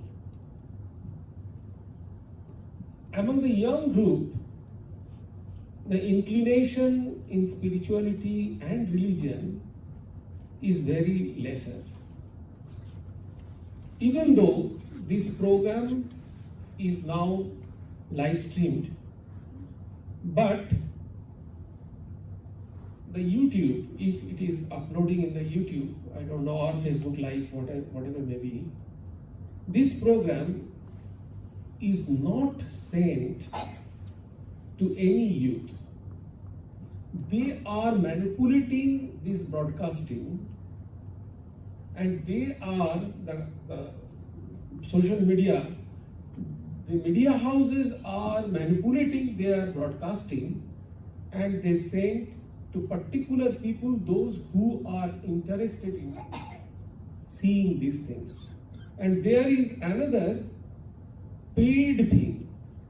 So if it is paid, then they are broadcast to some extra people. So money is coming always here. So this is the social challenging. Then institutional challenging. In all monastic organizations, monastic manpower is a significant factor. In 125 years, Ramakrishna Mission has grown and expanded in a steady space. There is a constant pressure and need to open new centers all over the world.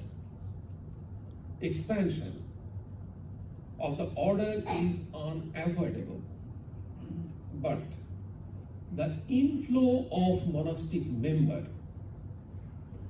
that is not in our hand.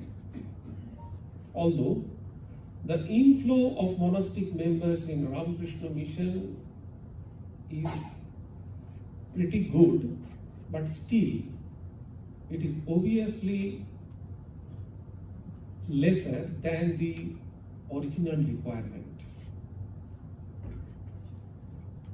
Presently, we have almost 256 centers all over the world. And so far I know, the total number of monastic members are 1457, including a retired monk and the sick monks. But one thing is encouraging, that the dropout rates in Ramakrishna Mission is very insignificant. Dropout rate from joining to monastic ordination is less than 5%. Let us remember one important fact.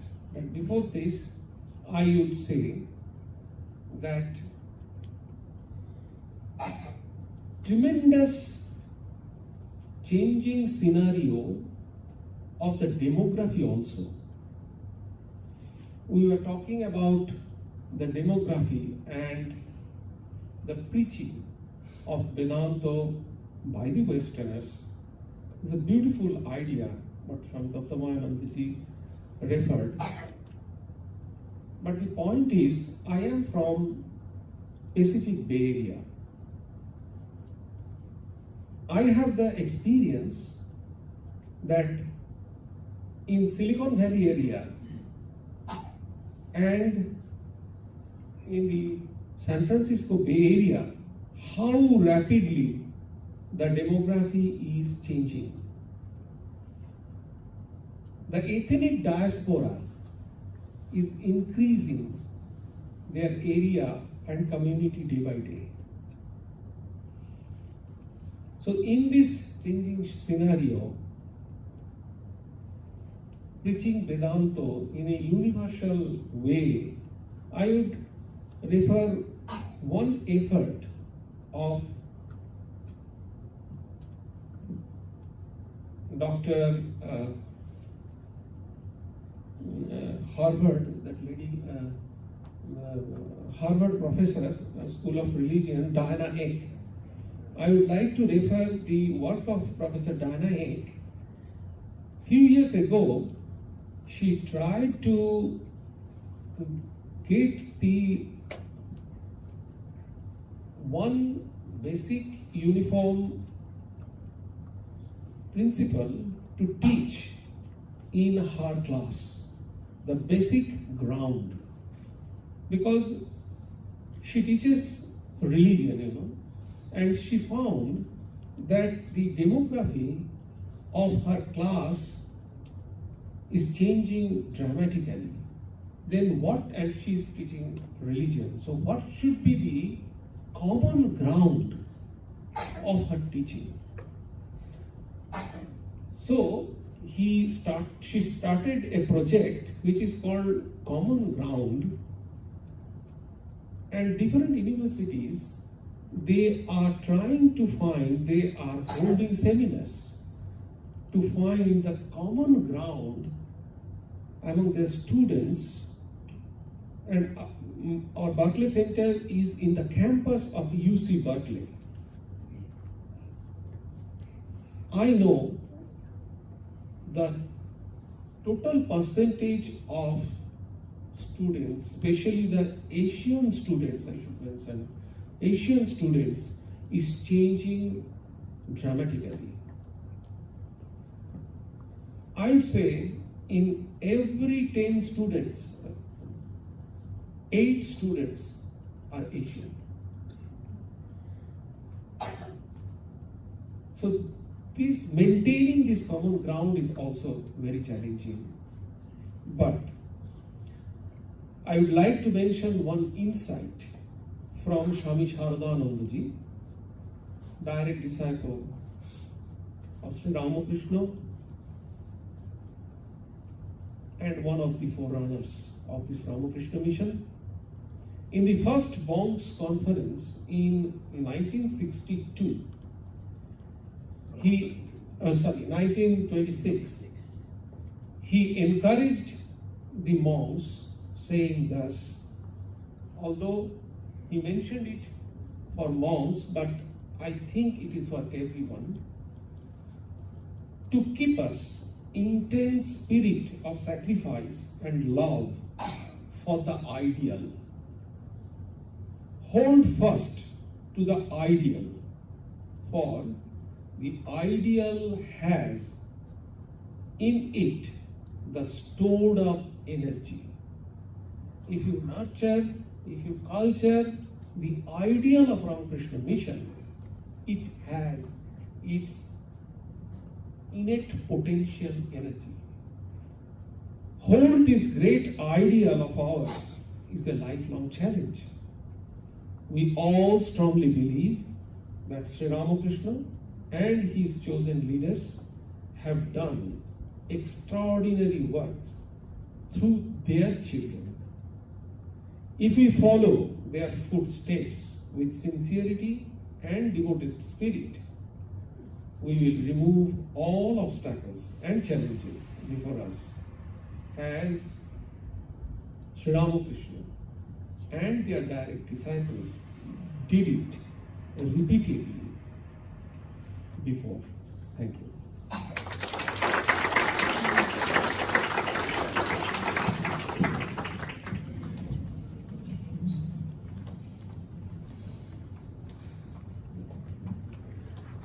So, thank you very much, Swami Prasannapananda. And now we have Swami Sarvapriyananda from the Vedanta Society in New York, which was the first, the original Vedanta Society founded by Swami Vivekananda himself here in America. And he is going to speak on the unchanged.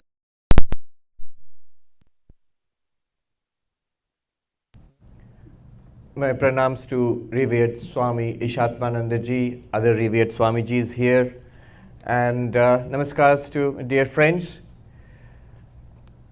The Ramakrishna mission is 125 years old now, but it forms a part of a very ancient tradition, an ancient tradition of monasticism. As we just heard from the revered Swamis here, it goes all the way back to Shankaracharya, who founded the 10 orders of monks, to one of which we belong, the Puri Sampradaya. It goes even further back to Bhagavan Buddha, 2,500 years ago, who organized monasticism in India. And let's not forget, the Buddha became the Buddha, the Prince Siddhartha became the Buddha because he saw a monk. The 4 sights, he saw an old person, a sick person, a dead person, and a monk. So there were monks pretty much all around when the Buddha was, before the Buddha became the Buddha. There were the Jainas who predate Buddhism. There were other orders of, they were not orders exactly, they were hermits, the Shramana tradition, the Ajivikas, for example, many others who were monks And a long way before that, if you go back to the Upanishads, Rivya Tattvamanji has mentioned that if you go back all the way to the Vedas, even to the Rig Veda, in the Brihadaranyaka Upanishad, for example, we find Yajnavalkya, the great teacher of Vedanta, ultimately becoming a monk. So, there is this unchanging, this everlasting ideal embodied in this very ancient tradition of monasticism. This is what Swami Vivekananda referred to as, when he came here in the Chicago Parliament of Religions, he starts off by saying that I am speaking to you on behalf of the most ancient order of monks. Now, how the order of monks he belonged to, the particularly Ramakrishna mission, had not started formally at that time. The monastery was there, but the mission had not started. The Shankaracharya's orders of monks were just over 1,000 years old, 1,400 years old. So what is this most ancient order he's talking about? Christian monasticism itself was nearly 2,000 years old at that time. So he is talking about this Vedantic monasticism, going all the way back to the Upanishads. What is this ideal which is embodied? What is this unchanging ideal embodied in all of these monastic traditions? We find this in the Upanishads, lines which Swami Vivekananda was very fond of. He quoted it often here in the United States when he would talk to his American audiences. Shrinvantu vishve amritasya putraha aye dhamani divyani tastu vedaham purusham mahantam aditya varnam tamasah parastat tameva viditva ati mrityumeti nanya pantha vidyate ayanaya. What does that mean? Listen, ye children of immortal bliss, because what I am going to tell you, it's something that even the gods in the heavens do not know. I have realized that infinite being, that in infinite mass of consciousness, forever, in mass of radiance, forever beyond darkness, beyond the darkness of death, beyond the darkness of sorrow and suffering. And by realizing that, one goes beyond death, beyond human limitation. And there is no other way. There is no other way. Only there is this spiritual way which takes us to fulfillment and takes us beyond suffering. This is the message not only of Vedanta, but also Buddhism and Jainism, and in fact all the spiritual traditions of the East and the West. The central spiritual message of all religions of the world is that there is something, if you find that, call it God or Brahman or whatever, if you find that, you go beyond suffering and you attain fulfillment. You actually get what you have been looking for, not only in this life, lifetime after lifetime. So that is the eternal ideal embodied in the Ramakrishna mission. You see, otherwise, whatever we are trying to do in this world, we are within the realm of causality, we are within the realm of karma, we are within the realm of Maya. Swami Vivekananda said it so forcefully. He says, good, good, bad, bad, and none escape the law. But whosoever wears a form wears the chain too. There is a law of karma. What we have done in past lives, that is coming to us in this form of this life. And as long as we wear a form means as long as we have this body, we are identified with this body, there is a chain. Our past deeds are upon us, and that keeps giving results. And the more we struggle, the more karma you generate. I remember this monk in the high Himalayas. He said, when I was a kid, there used to be these wandering monks who would come to our village, and I would go to them for spiritual advice. What practices should I do? So he said, once I met this monk, I liked him, and I went and asked him, Swami, what should I practice? What should I do? And he said, don't do anything. I was taken aback. Kuch mat karo, don't do anything. I asked him, what do you mean? I'll tell you in Hindi and then translate. Bin kiye hi itna sab ho gaya, jitna karoge aur badhega. You didn't do anything, and you already got all of this. What's going on in your life? What you call your life, your samsara, your particular mess. The more you do, the more it will keep on expanding. But obviously we can't do nothing. So there is this spiritual path that we must practice. What solution does Vedanta have? What solution does spirituality have for us? if we are trapped in karma, we are trapped in causality, we are trapped in Maya. Swami Vivekananda says, far beyond name and form is Atman ever free. Know thou art that, sannyasi bold, say Om Tat Sat Om. So there is this reality, that infinite mass of consciousness which I just referred to. Such a reality is there. Call it Brahman, Atman, God. It exists. You have to find that, and finding it, we find fulfillment. So far, so good. What's stopping us? And Swami Vivekananda says, here is where renunciation and monasticism comes in. He says, thine only is the hand that holds the rope that drags thee on. So where are we trapped? We are not trapped. We have trapped ourselves. There was this monk, again in the Himalayas, who went to, who was very well known. A young man came to him to be a disciple and said, give me freedom, set me free, moksha. And the monk kept putting him off until tired. One day this young man said, look, you must teach me, you must give me freedom. Otherwise, I'm going to go to some other master. So then the monk said, all right, come early in the morning tomorrow, I'll give you freedom. And so this young man turns up and he sees the monk has come out of his cave and is clutching hold tightly of this tree outside the cave. And he's shouting, free me, free me. And then the young man said, Swami, just let go. And the monk said, precisely. All of this that we are clutching onto tightly, that this, our pet projects, our money will fulfill me, relationships will fulfill me, gadgets will fulfill me, endless entertainment and social media, this will fulfill me. It isn't. It hasn't fulfilled anybody. In the history of humanity and today also, it hasn't worked for me also. Whether I'm 20 years old or 40 years old or 80 years old, whatever we have tried in a worldly sense hasn't worked. And it's a definition of insanity. They say that if you keep on doing the same thing and expecting, that's the definition of insanity. So Vedanta says, spirituality says, you try something different. Can you step back, let go thy hold. Stop this mad pursuit of money. Even if you win the rat race, you still are a rat. So this mad pursuit of money, this mad pursuit of physical pleasure, this mad pursuit of what Sri Ramakrishna used to call kama kanchana, lust and greed. This is what roots us in this world. This is where we are holding on to the rope with our own hands. Let go. Set off in search of God, that one reality which all religious traditions promise you, and that will give you freedom. It's guaranteed by the religions of the world, by Vedanta, by the lives of the spiritual masters throughout history, all parts of the world. It's one of the things which has been tried again and found to be true throughout the ages. So far so good. But now there's a problem. The problem is this. The advice of, in the monastic tradition, renunciation, this ideal, creates a problem.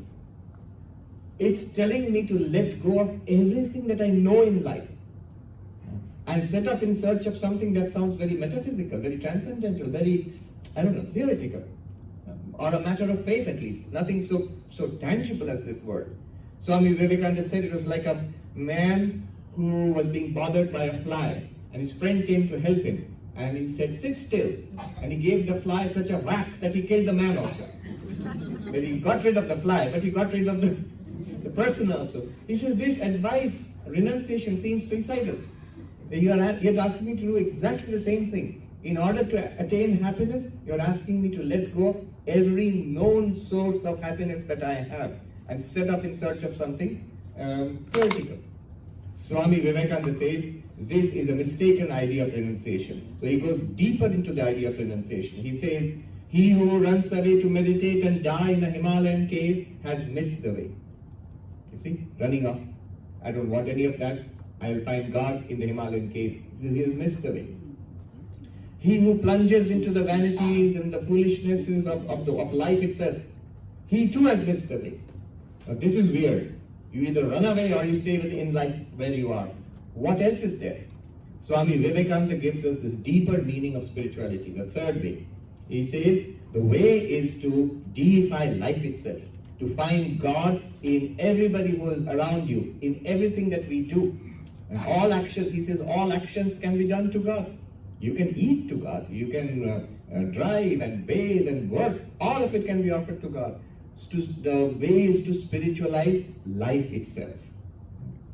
And here he is drawing upon ancient resources in Vedanta.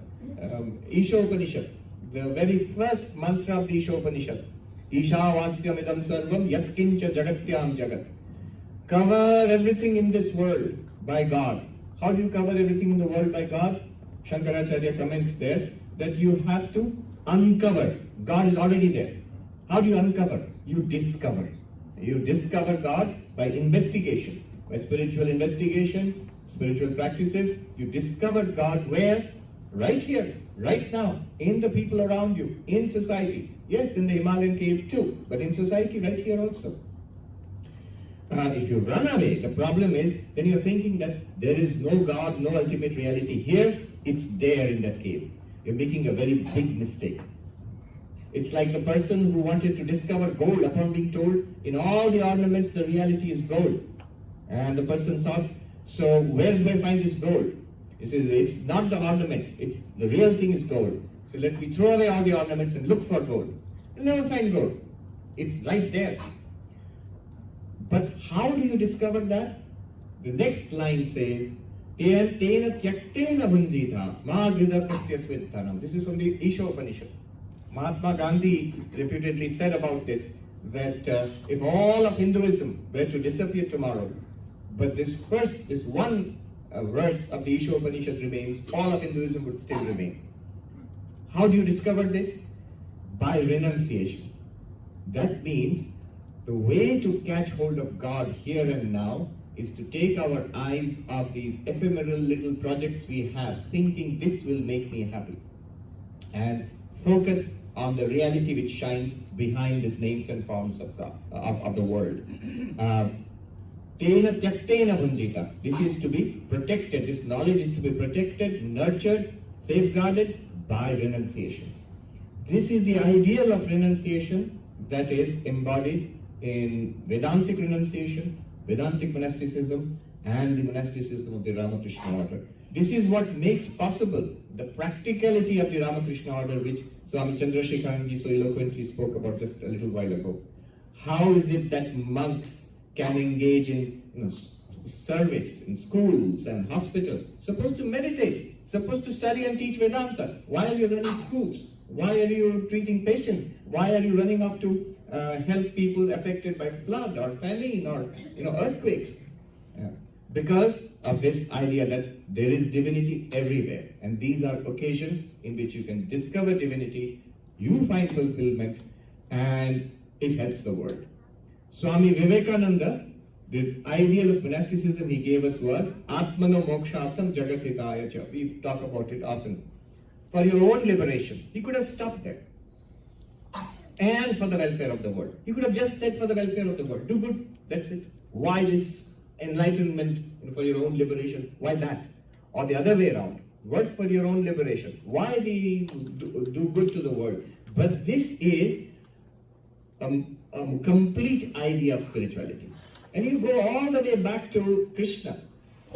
The essence of the Bhagavad Gita, he tells Arjuna, Mam Anusmara Yudhyacha.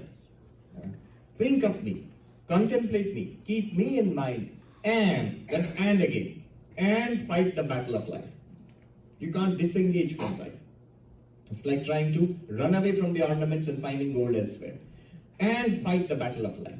You go to the Bible, when Jesus Christ was asked, tell us the most important commandment. He said the most important commandment is to love the Lord thy God with all thy heart and all thy might. Good. And then he says, and love thy neighbor. See, it's important. It's not an addendum. It's not an afterthought. It's the same idea. There is no private spirituality. And in this day and age, Swami Vivekananda puts that ideal as Atmano Mokshatam Jagathitaya Cha. Work for your own liberation, for your own enlightenment, your own fulfillment and freedom, and do good to the world at the same time. This is the everlasting ideal. Notice one thing about this, and I'll stop. it makes it possible for everybody to do this, not just monks in the mountains and in monasteries. So you can do this, anybody who is a householder, who is a student, whatever you are, man, woman, child, old, young, American, Indian, monk, formally monks, or not a monk formally, this ideal of spiritualizing life, this kind of monastic ideal is something that one can, without being a monk externally, formally, one can be monk-like inside. And that is the essential condition of enlightenment. Thank you very much.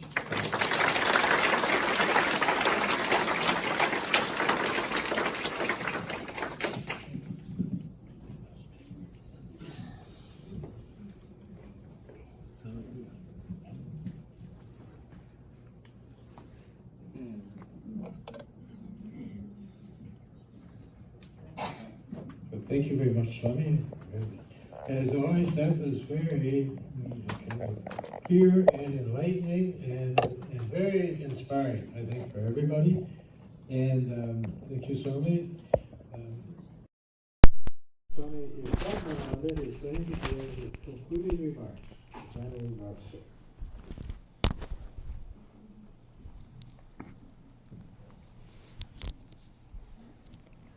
Yesterday evening, in Hindu temple, I was telling that I am the Redeemer. But today I am not. So, no, don't be afraid. I won't take much time. You know, this is beautifully, all the Swamis, they explained how this Ramakrishna order, special order. There are so many, as Sarvapriya was telling, right from the Vedic age, sannyasis are there. And if you go to India, there are so many monastic orders there, so many varieties. Recently, I joined one meeting, international religious meeting in Riyadh, Saudi Arabia. And I was thinking I am the only Hindu.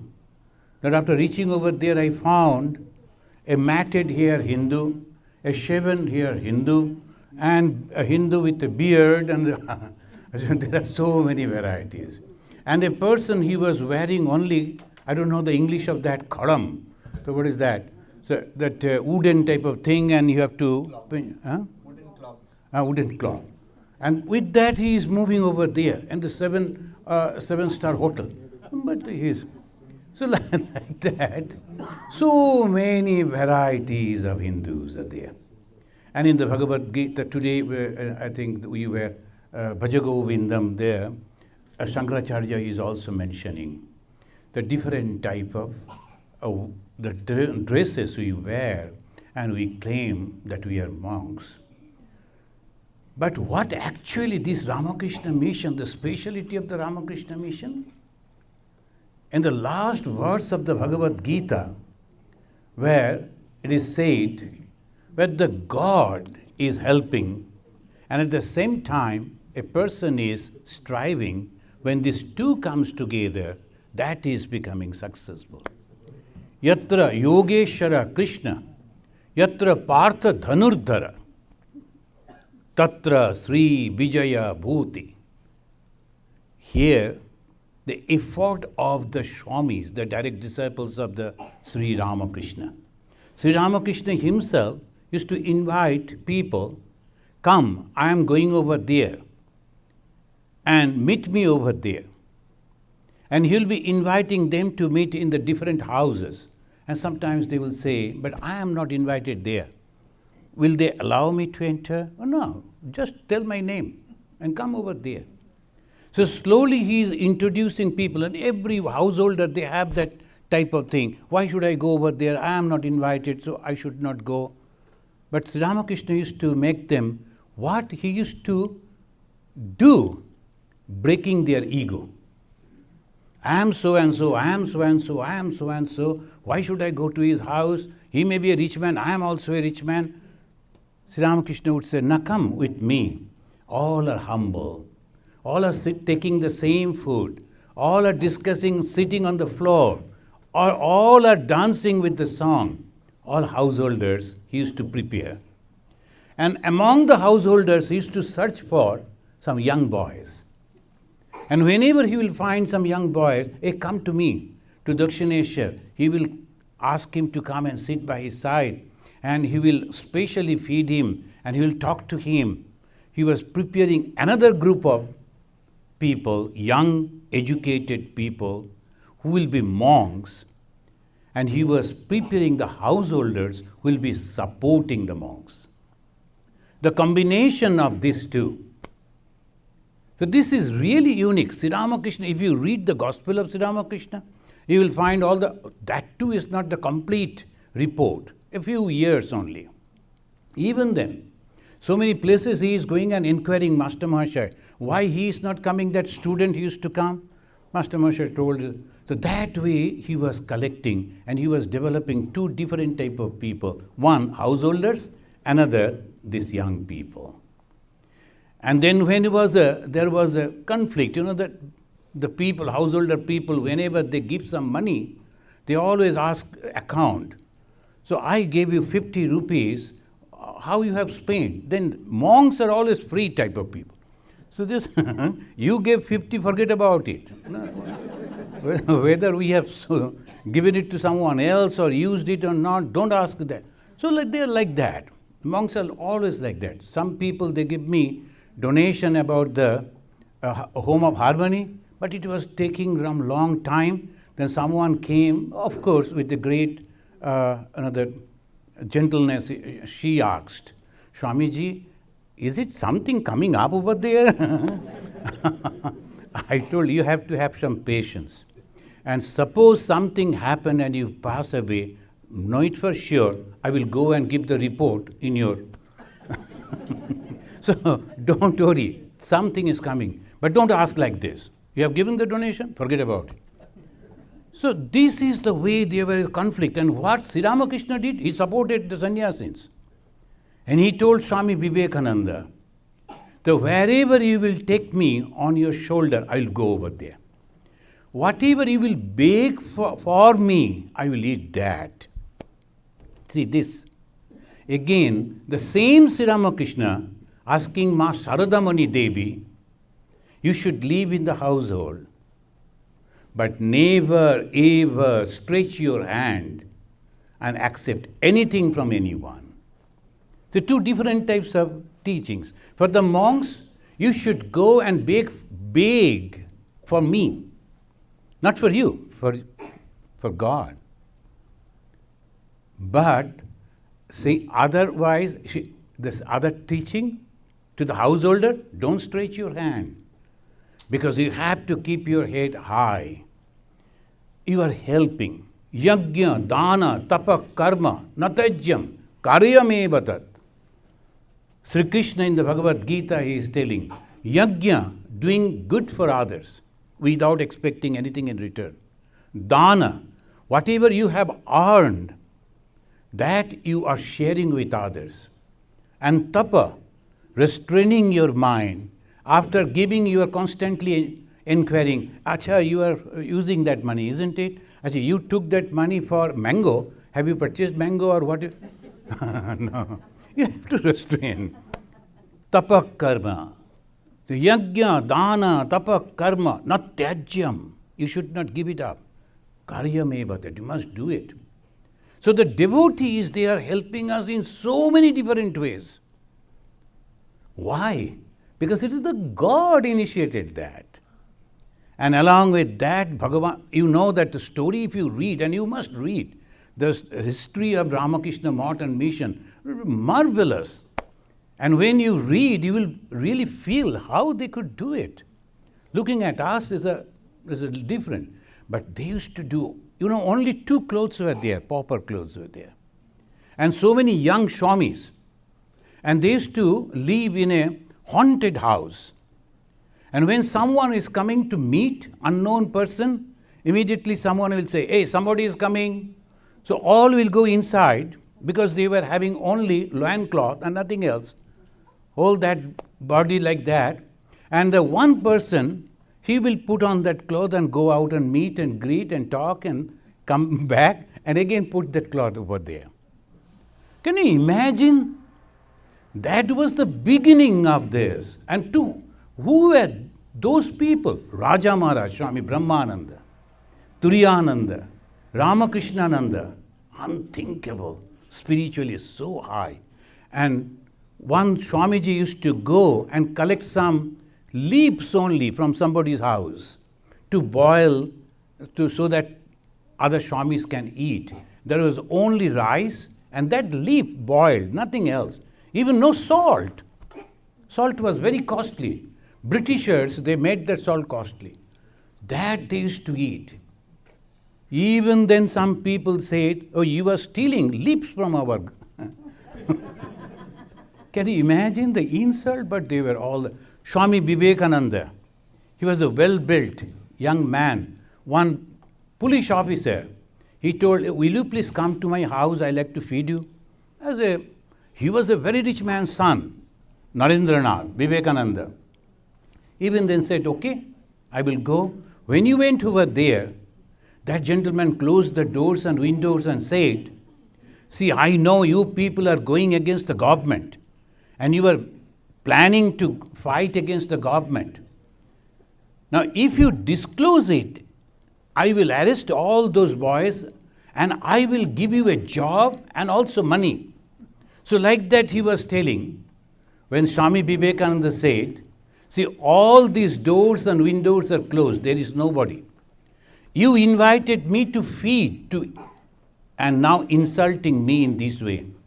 Look at my hands. Now I can kill you and I can take your head out of your body. That power is there in my hand. And nobody will know. But I won't do that. Because I am a monk. You are having the habit of insulting others. And I am practicing to digest that insult. I will never. That is the monks.